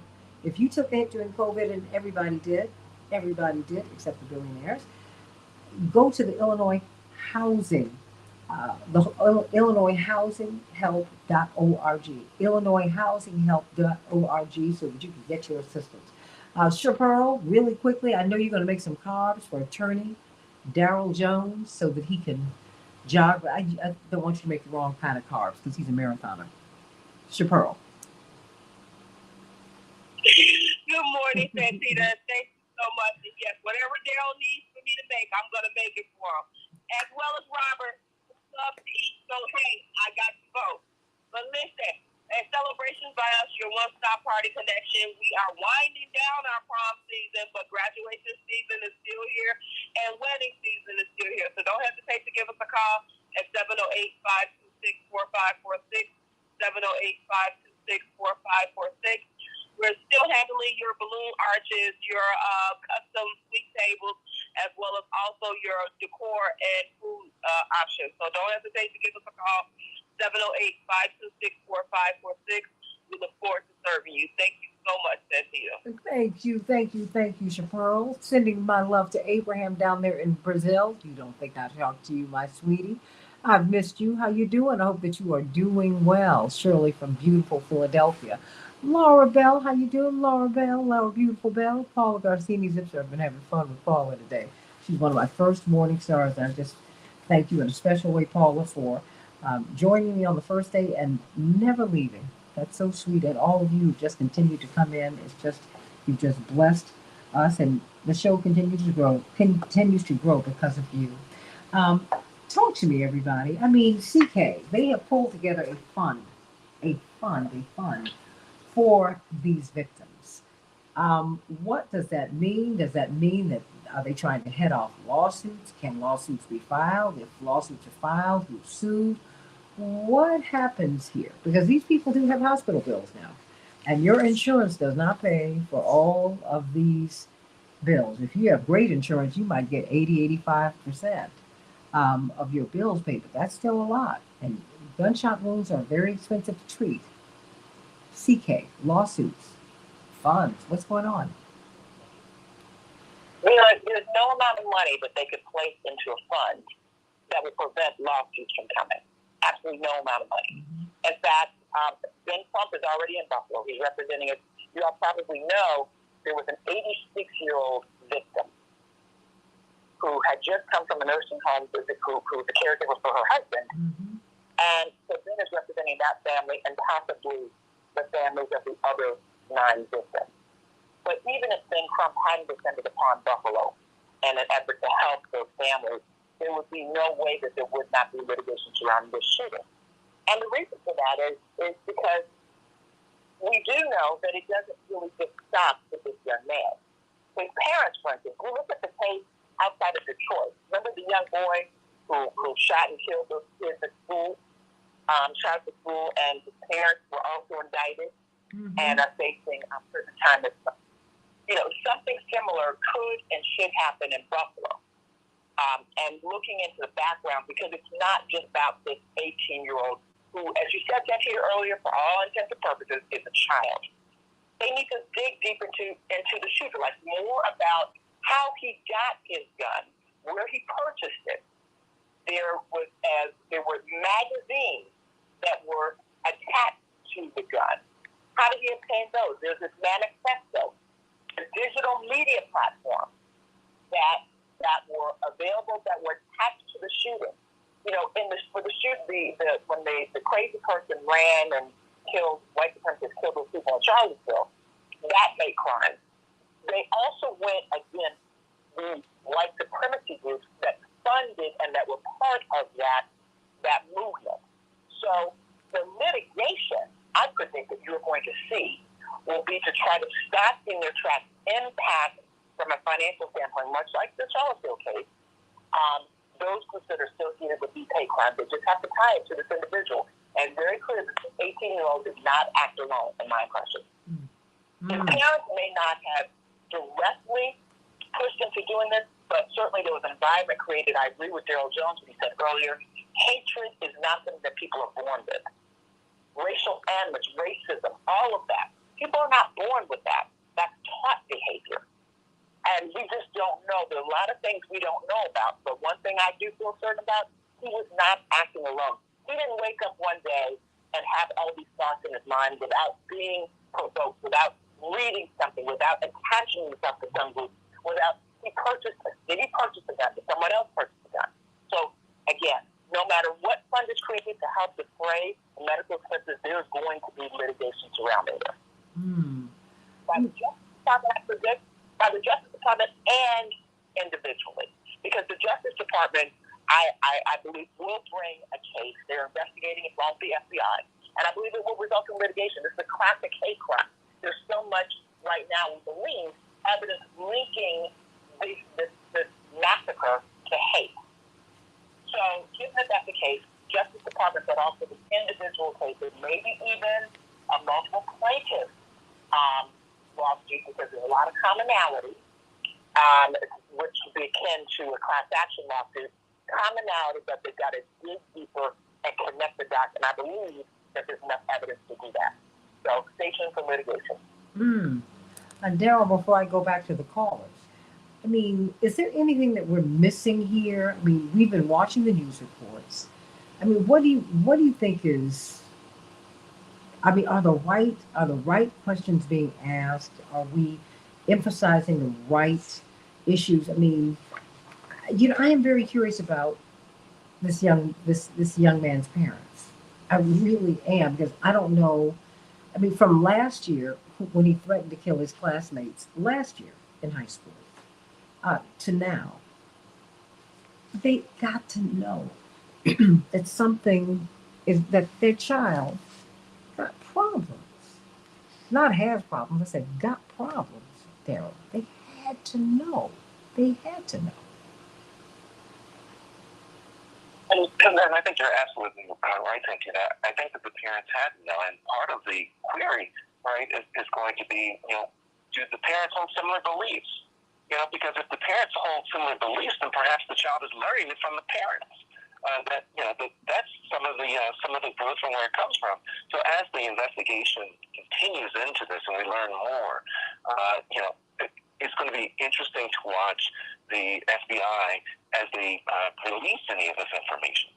Because that's the bigger part for us, in my opinion, is having that information released so that we know what's going on there. You can't prevent something if you don't know what's going on. We need the facts. We need information so we can begin to dissect it and to try to get it resolved.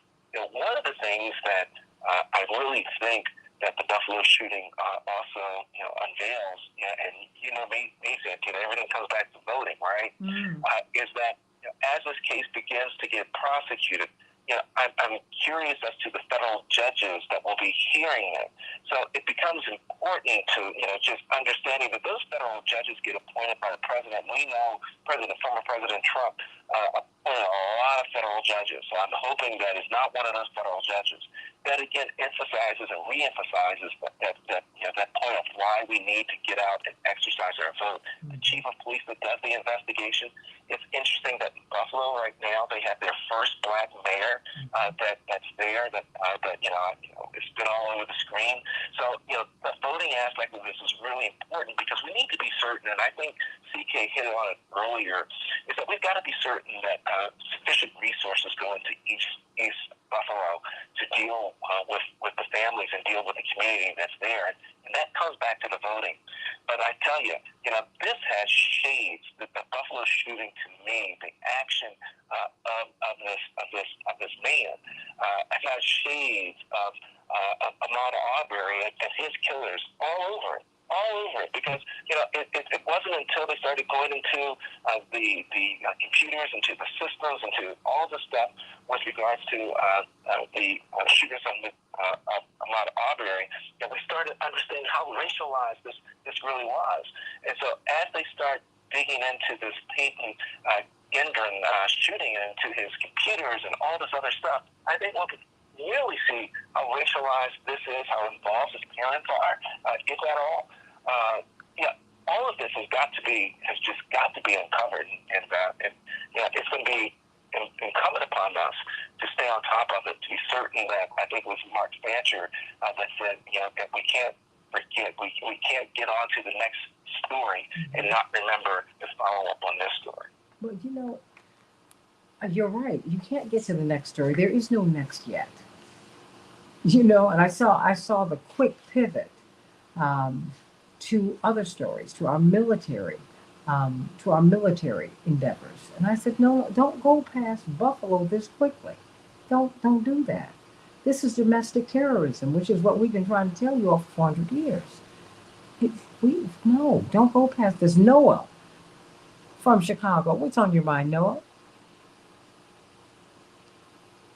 Good morning, Ms. Jackson. How you doing? Good morning. Wonderful hearing your voice. Okay. So I'm looking at this from a different perspective, the Buffalo shooting. If leadership is saying something, listen to what they are saying. The congressman from North Carolina, what's his name, Madison Caldwell or something, he keep talking about civil war because of white replacement theory. When he's saying that, please listen to him. He's not on the fringes. Okay?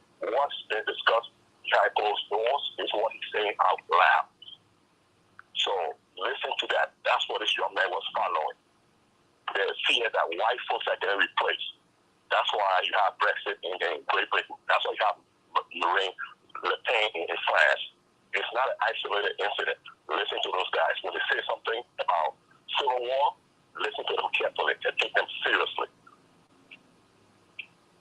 So, everybody, I want you to call me at 773-763-9278. 773-763-9278. Dwight McKee, what about the Great Replacement theory? There's a lot of speculation that these are basically right-wing talking points. But you and Robert have been saying that, and I want Robert to join in with you as well, Dwight. No, these are not just talking points. This is not just a so-called conspiracy theory. You're saying that this is a worldview, Dwight? Yeah, this is a worldview where your pigmentation is your greatest principle. And I totally agree with the last gentleman. We have to remember that at one time in America, lynching was a national pastime if there wasn't a baseball game going on. And so inherent in this culture, which is built on the premise of white supremacy, that they see it as a moral obligation to make sure that white prevails, that white is in charge, that nobody else but white people who are ordained by God is going to dominate the culture. And so when they talk about a civil war, the guy is right. We can't take that lightly. I mean, as crazy as it sounded last year when Robert and myself was talking about, look at these people to create an armed insurrection. It sounded crazy then. Now it's a fact. And it's the same thing about this civil war. There are people in this country that are preparing every weekend for a civil war. Every weekend they're in the woods shooting at cans. And what we have to do is we have to believe that. We have to prepare ourselves for that. One of the things that the Jewish community is doing in the synagogues is they're arming the demons. They're having armed guards who are part of the circle. The rabbis are taking gun education. Our philosophy is nonviolent, and we need to be that. But self-defense is not violence. Self-defense is self-defense. And so we now have to be, I believe, that begin to start thinking that way. That we will love and be as nonviolent as we can be, but we still need to be able to defend ourselves because this is the cultural dynamic that we live in. And it's real, and it's coming soon to a town like yours. Mm-hmm. Robert Patillo, what say you? I mean, what do you think about this? I mean, you and Dwight stood alone, and people said, "Wow, I think they're reaching." And you said, "No, we're not reaching." President Trump is never going to leave office. He might physically leave, but he's going to hold on to this and have a parallel administration. You were right. We're going to see violence because the country is so divided. You were right. And now you've got an 18-year-old who, as a 17-year-old, threatened his class. I mean, I don't understand how no one, how he is able to live in peace for a whole year, having threatened his high school class. But, no, but that's all part of it. That's all part of it. I mean, so what say you? I mean, where are we right now? I mean, are we on the verge of a civil war? I mean, what does this mean? Because I know that there have got to be more Peyton Gendrons out there. Well, my Angelou said, when somebody tells you who they are, believe them the first time. And this about the fifth time these people told us what they're trying to do. How many more Buffaloes? How many more Sandy Hooks? How many more Charlestons?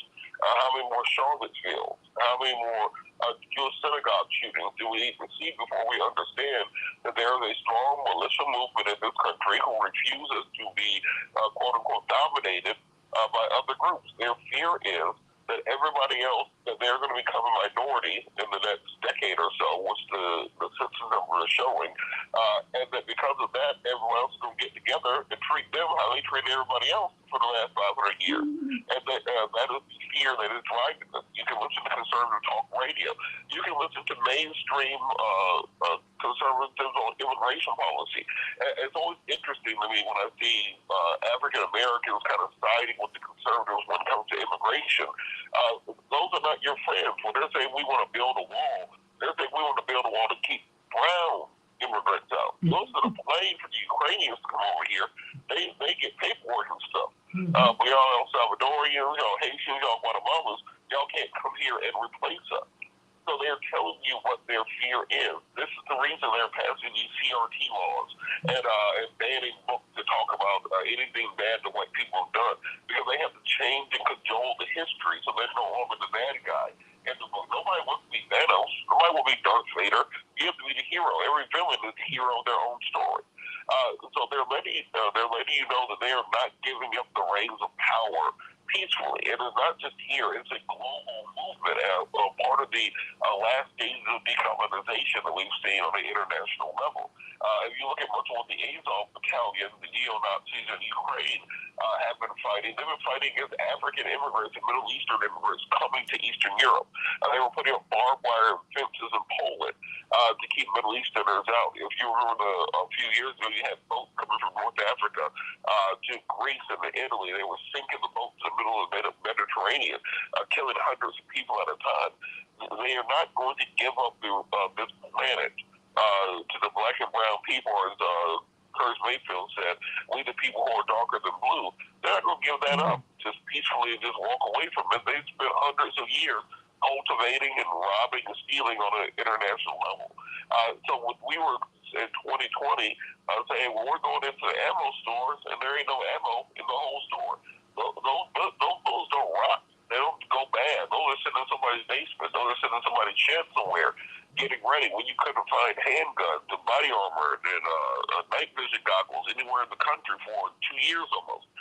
That stuff is sitting in somebody's bug out bunker and ready to go. So we can either have a strategy of hope, which, I believe in hope. I like hope. I hope things go well.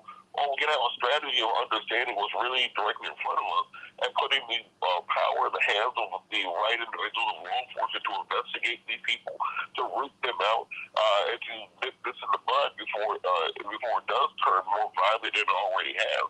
And to the point that CK was making about litigation, we saw in Sandy Hook they had lawsuits against the gun manufacturers. Wait a minute. See, if they're going to see the manufacturer of the guns, the manufacturer of the body armor, the companies that sold this stuff to a 17 or 18-year-old with mental health issues, the parents who clearly had been complicit, nobody's getting shipments of guns and body armor to the house, and nobody notices. So I think we have to make sure we take this seriously. Don't let them say, oh, this is just a lone wolf deranged kid. They'll have them in courtroom like we're in the house, have them crying and everything else. Use mental health as a defense. This is clearly coordinated. When you look at the website she was going to do, what Facebook groups he was in, whether or not he's going to lead these other shootings, they always seem to be the same profile. Young, disaffected white kid whose has been pumped with all the propaganda from right-wing media, and then they go forth and commit these crimes. It's almost as if the right wing is saying, hey, you're not supposed to do that yet. We're supposed to all do it together. You can't get out here and let them know what we're doing. And it's a very important thing that we pay attention to, not just simply write these things off as just a one-off crazy person doing something crazy was clearly part of a bigger plan. And they're not crazy. Mark Fancher, these people, they're not crazy. I don't want to put this on mental health. This is a spiritual problem. Some of them might have some mental issues, but no, there's something else going on here. Mark, I'm going to give everybody 30 seconds. Might talk just a little bit just after we get off the air, but Mark, why don't you close this out? Mark.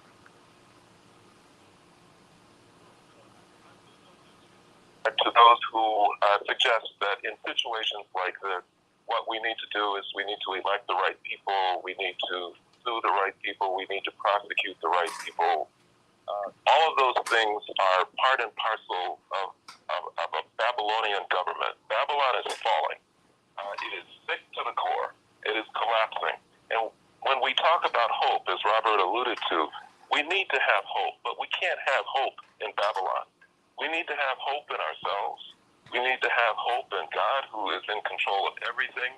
And we need to turn away from all of the things that we know are leading to this cycle of extreme violence and satanic murder.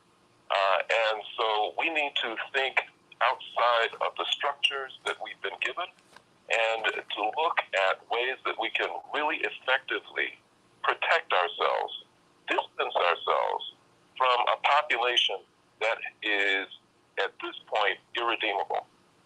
There is no hope for this large group of people who have bought into a white nationalist cult-like phenomenon. And the only one that can redeem them is God. And I don't think that they're looking that way. But we need to protect ourselves. Well, indeed, the culture is not looking to God. And it needs to. It needs to. We've become godless. You can see it. You see it in entertainment. You see it in politics. You see it everywhere. You don't see us trying to find peace in Ukraine. We have all the militarists on television talking about the weapons and their military tactics. Look, I am from a family of veterans. I get it. And I support veterans. But the way I also want to protect them, which means I try to keep them out of war, and all of the skills that are taught to them in the military, let them use them in peacetime to build the country, to build the world. Why not that? Why not that? Think about that, everybody. And think about and pray for all of those, the people of Buffalo and the surrounding areas. Because the whole city, white, black, brown, yellow, and red, everybody's been devastated by this. No one's gone untouched. This is so painful. And to go into the heart of the most vulnerable community there and to do this is beyond cruel. It's godless. I pray for this boy's soul, Peyton Gendron, and his parents too, because all these people are in it. And somebody needs to take responsibility, not just be the fall guy and take the blame. Take responsibility and get this right. Where did Dylan Roof come from? Klebold and these boys who killed in Columbine. Where did they come from? Let's look at those communities. Let's make this thing right. And yes, I'm going to keep hope alive. Absolutely, I'm going to do that. That's what I've got to hold on to. But be very clear. Hope means that you got to work. That's what it means. Nobody's foolish out here. You got to get out here and work. You got to make a real decision to create some real change for the better and to move toward God. That's the only way we're going to make it. I love you, everybody. Can't wait to be with you tomorrow on the Santita Jackson Show. God bless.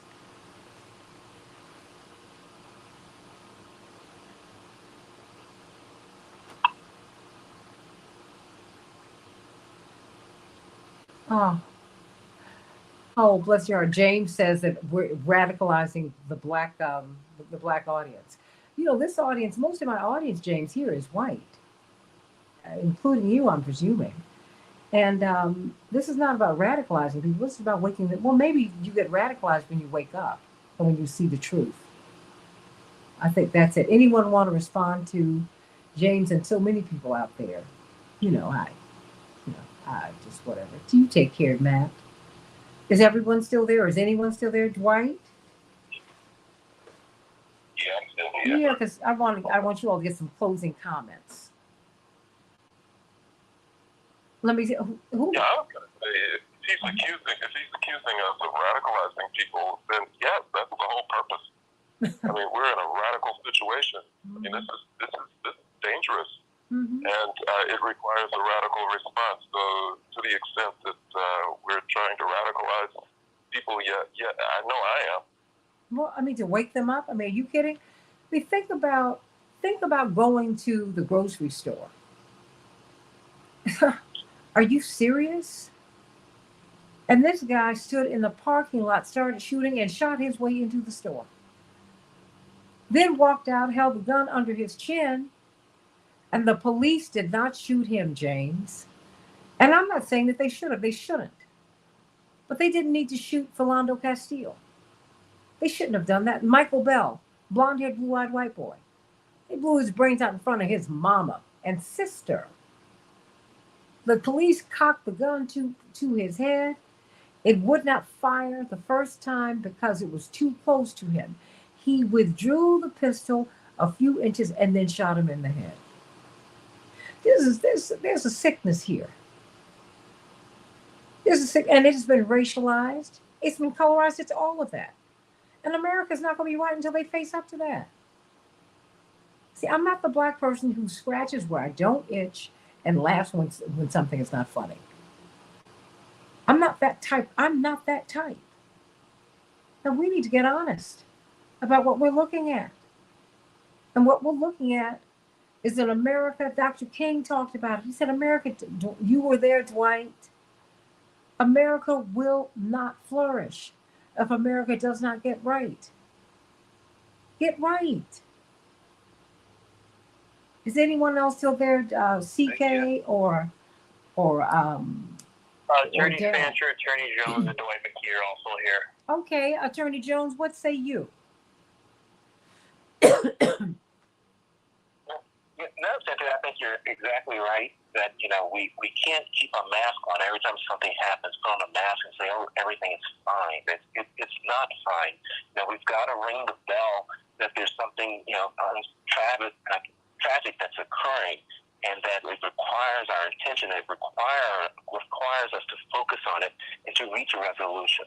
Mm-hmm. It's not about radicalization. It's about education. And you've got to be educated with regards to what's going on, and then you've got to take the necessary action to eradicate the situation that's there. And the bigger question I think becomes, how do you eradicate the situation? How do you get rid of this white hatred that exists for blacks? And that's the bigger question. I think that's the bigger thing that we've got to focus on. A large part of it is going to come from the generations that are being born and being certain that they're not being taught that hate. But the question is, how do we achieve it? And I think that's where a large part of the focus has got to go. Well, Paula, I've engaged you today. I love my Paula. She said, I think when you aim at the police, they shoot you, but not if you want to shoot yourself. Paula, it just seems black folks, all we need to do is walk out the door and we get shot. Sit in our car, we get shot. So I think in this one, my sister, I think this goes to how black life is undervalued. Brown life is undervalued. and white life is overvalued. You know the 3/5, 7/5 thing. We got that. We got it, and it's bad. Though I want the police to handle all suspects the way they handled this man who was in tactical gear with the N word on carved into the rifle. They knew what he had done. They knew he was the shooter. He's walking out of the store with the gun. But they did not try to shoot him to disable him. Because while he's pointing the gun at himself, he could have pointed the gun at the police. But they gave him space. Space that they didn't give. They don't give to anybody. Not someone who's black. I don't feel good about my brothers riding around in their cars now. When my brother Jesse was in Congress, he used to take off his button.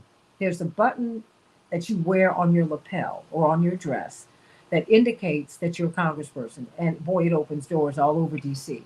And just so that you know, he said, just to remind myself about who I am, as soon as he would leave his office, he would take off that lapel and he couldn't get a taxi. For example. This is where we are. And it's not right. It's not right. These people are dead now because this young man felt that he could take their lives, that he had the right to do it, and that he was right to do it. And I'm going to keep on asking because I want to know where his mom and daddy are. I sure do. Dwight, I want to know who they are. Don't you think we should know who they are? Well, we just sent $83 billion to the Ukraine to fight for their independence. Did we radicalize them because we sent them money to defend themselves? Was George Washington radical? Or they don't call him radical, they call him a founding father, they call him patriotic. Yeah. When we talk about defending ourselves, they declare that we're radical. And that's part of the subtext to racism, is that as long as it's them, it's revolutionary and patriotic. When it becomes us, somehow it's radical and disjointed. That's a presumption of the quality of life, that because we are white and we do it, therefore it has more value than us protecting ourselves have more value than you trying to do yourself. That's really what we're talking about. Robert Patil, you have anything else you'd like to say? Just Attorney Fancher, Noy McKee. Okay, Attorney Fancher, what else would you like to say? I mean, because the radicalization, or I should say the education of Black people is clearly something that frightens people. The education of anyone, the education of, think about our indigenous brothers and sisters who they have just put on, they won't even give them half of Oklahoma back. And that was a Supreme Court case that they won, for heaven's sake. I mean, you can't continue to do wrong, Mark, and come up with the right result. You know, my grandmother, God rest her soul, Gertrude, said there is one way, the right way. And she was so close to heaven when she was saying that. And I think she was looking at heaven. I remember just as she was dying, she was looking straight up. And in my heart, I said, oh, she's looking up at God right now. She's trying to go. And she kept saying, there's one way, the right way, Mark. One way, the right way, Mark. One way, the right way. Mark, your closing thoughts. Yeah, no, it's true. I mean, there are the level of self-delusion that exists in white America is extraordinary, and they will, on a conscious level, acknowledge, many of them, those who are still sane, will acknowledge our pain, our difficulties, the challenges, the oppression, but they don't want our response to that to be anything that is going to change their very settled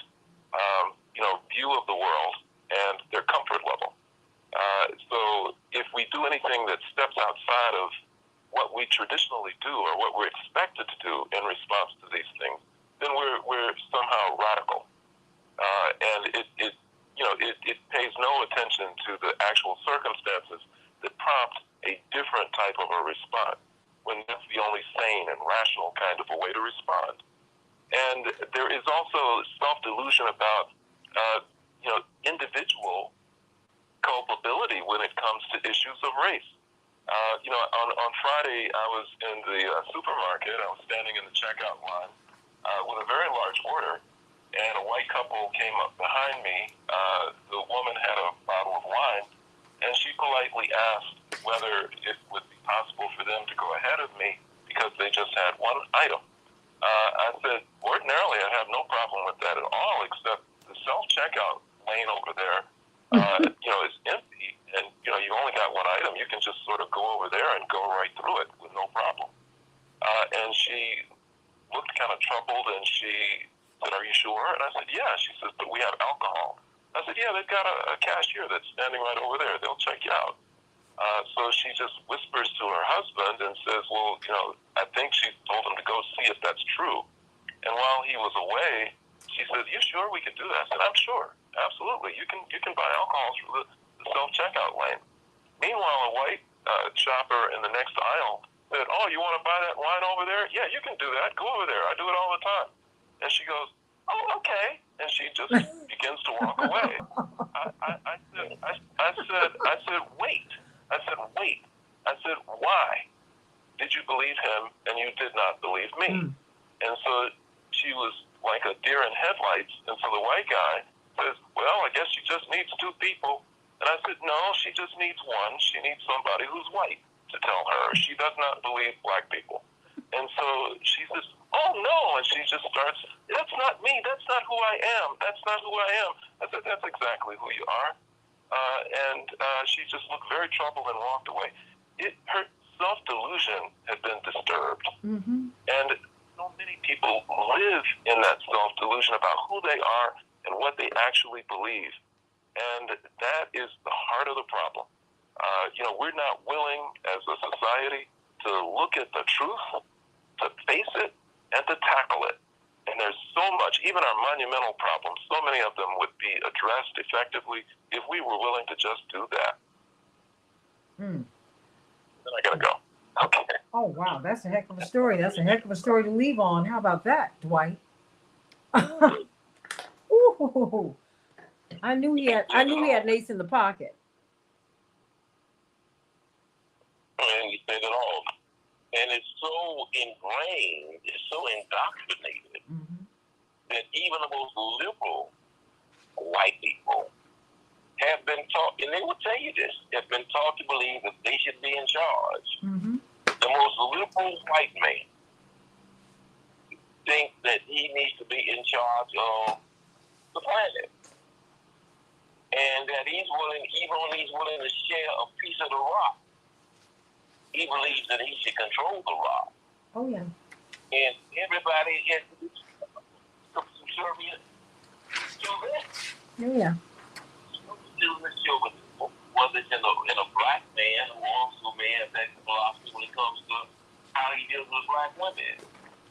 But it is these things that you believe just because of your pigmentation or your gender or the fact that you have testicles and somebody else don't, that you should be, that you're superior, more superior to them. How do you get around that illness? How does God convert a person who thinks that he is God? Unbelievable. For God. God can't even get through to that person. You can't get through. Because that's just, God's just another voice that they can ignore. I mean, it's just so crazy. But when I think about how my mother and I run into the store, and I think about these were some mamas and daddies and brothers and sisters and cousins and best friends, and wait a minute, some people have had their souls blown wide open today. Wide open. And they could not wait to pivot from that story to Ukraine.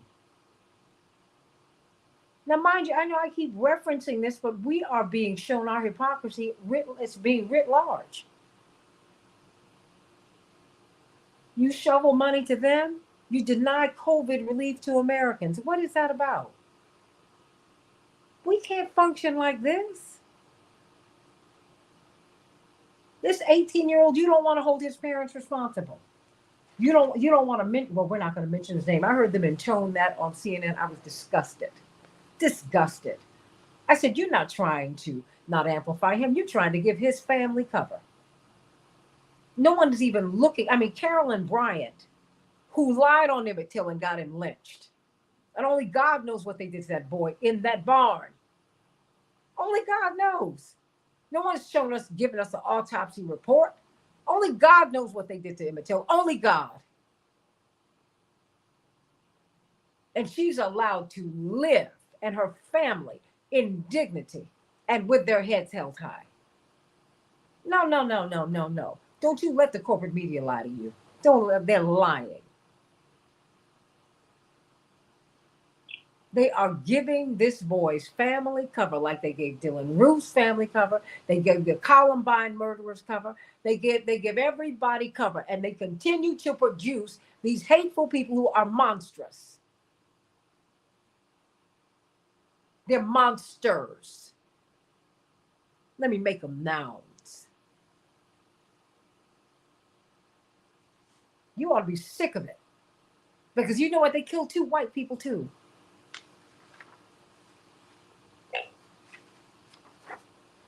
I heard Reverend Al Sharpton say something that was so profound. He said, bullets don't have names on them. When they fire out that gun, they come and get you if you're in the way.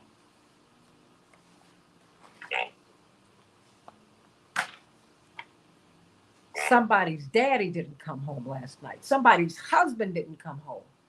This woman had just been to the nursing home to see her husband. And when you put someone in a nursing facility, even though they're taking care of your loved one, guess what? If you have someone in hospice, you can have 24-hour nursing care. I've been through it with 2 of my grandmamas and my great-grandmama. But guess who has to be there? You must be there. So you can make sure that your loved ones are cared for and loved and not abused. Right? And they only committed one crime. Ooh, They were born black. that's it. Oh, my goodness. No. So you want to talk to me about radicalization? No. You find you another black person who's going to forgive you before you've said, I'm sorry. I'm not that person. And at some point, you not only need to say you're sorry, you need to be sorry.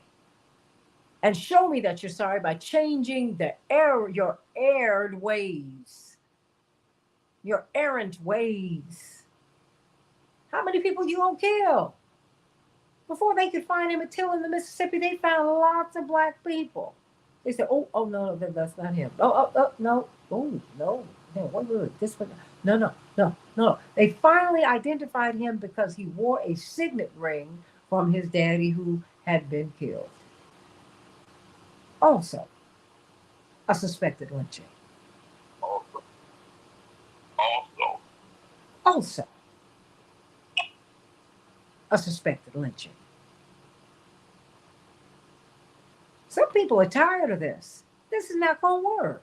I didn't say not going to work. I said this is not going to work. This ain't going to work. It's not right. It's just not right. Any of us could have been in that store. And you know what? For all these people who I'm half black, I'm half that, I'm so sick of that. Black people have always absorbed everybody who had a white parent.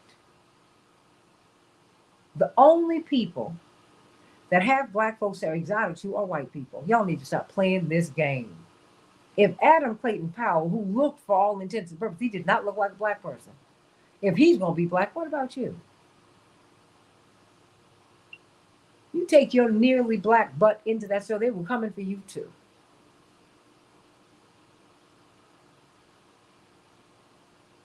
Oh, I'm not part of the American slave experience. Well, they're looking for you too.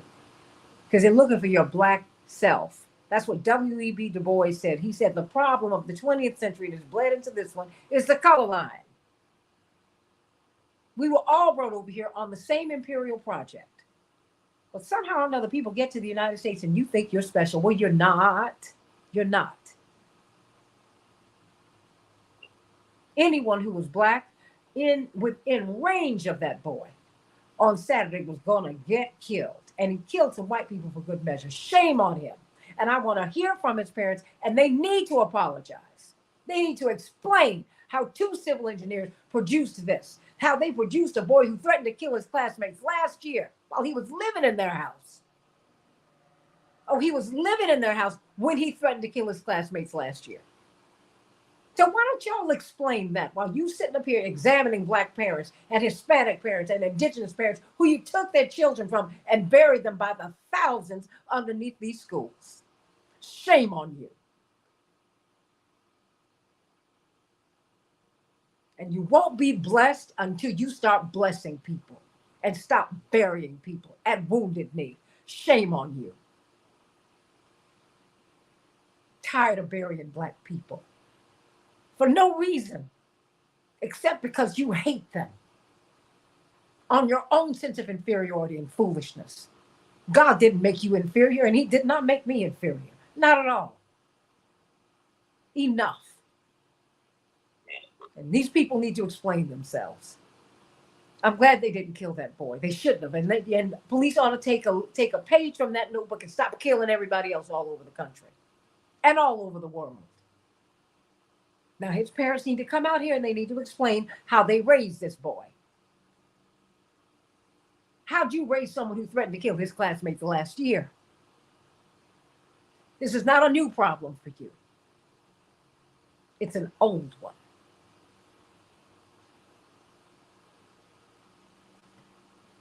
Enough.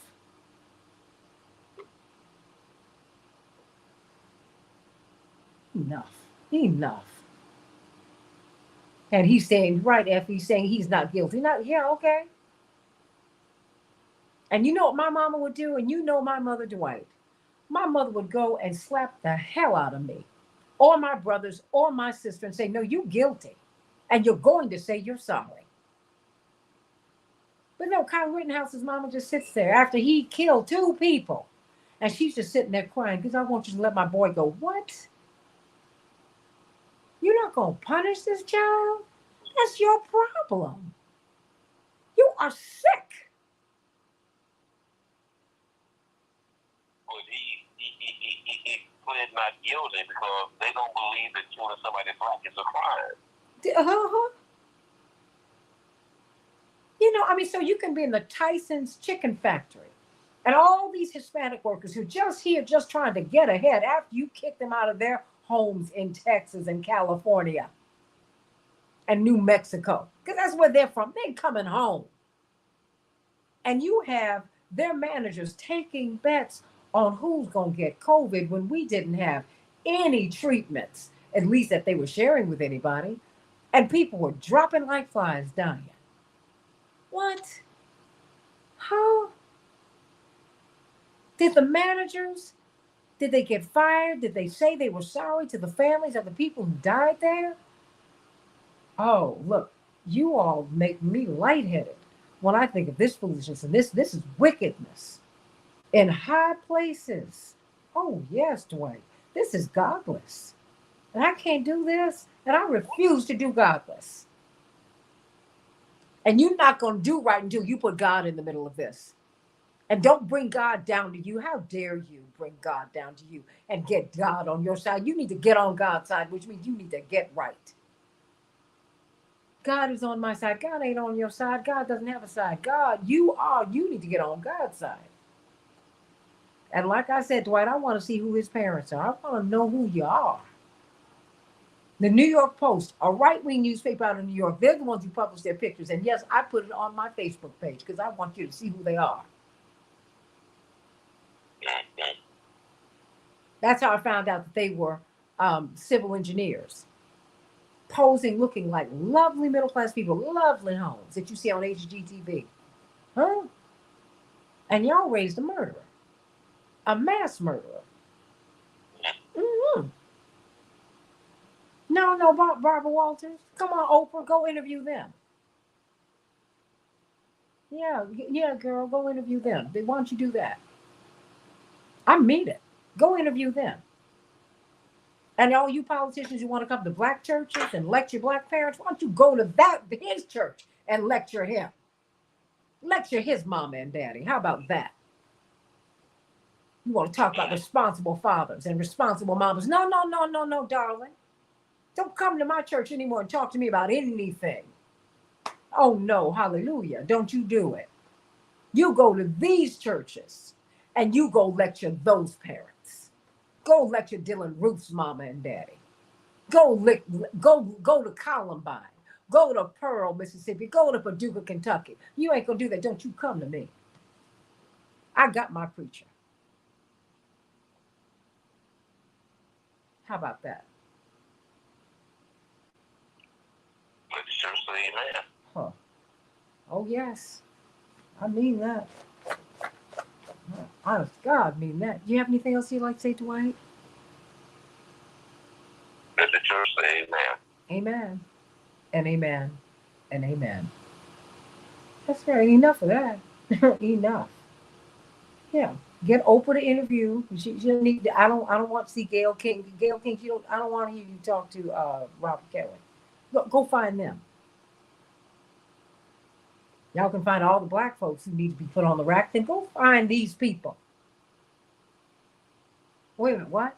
So you don't go find them? You need to go find them. And you need to go talk to them. And have them explain to America and the rest of the world how they raised murderers. It will be a lovely series because it's a whole lot of them. And they're allowed to fade back into the public and be respected and be respectable. But you want me to explain why I love the Cosby Show. Please. Go away from all that foolishness. I still love Bill Cosby. We'll always love him. Y'all keep on going. Y'all leave me alone. Messing with my people. You gonna mess with Michael Jackson and make him nothing. All of Michael Jackson's contemporaries, Dwight. We ain't even thinking about them. And I love Donny Osmond. I sure do. But none of these jokers can touch Michael. Shoot, they have to put Michael so bad they have to put him on a hologram at the award shows. Because he's still the baddest entertainer that ever was. No, Andre, it won't happen. It won't happen because we won't let it happen. Now, Effie, I'm not gonna put Will Smith in the same category as Cosby. And I love Will Smith, but Will Smith shot himself in the foot, and his wife helped. Yes. And she said something to him because there are a few seconds of tape. Because there's a 50+ camera shoot at the Oscars. And there are a few seconds of tape that, Will laughed at Chris Rock's joke. The tape shows her leaning over to him and saying something. And then he promptly got up out of his seat and went and slapped this boy, and it has destroyed his career.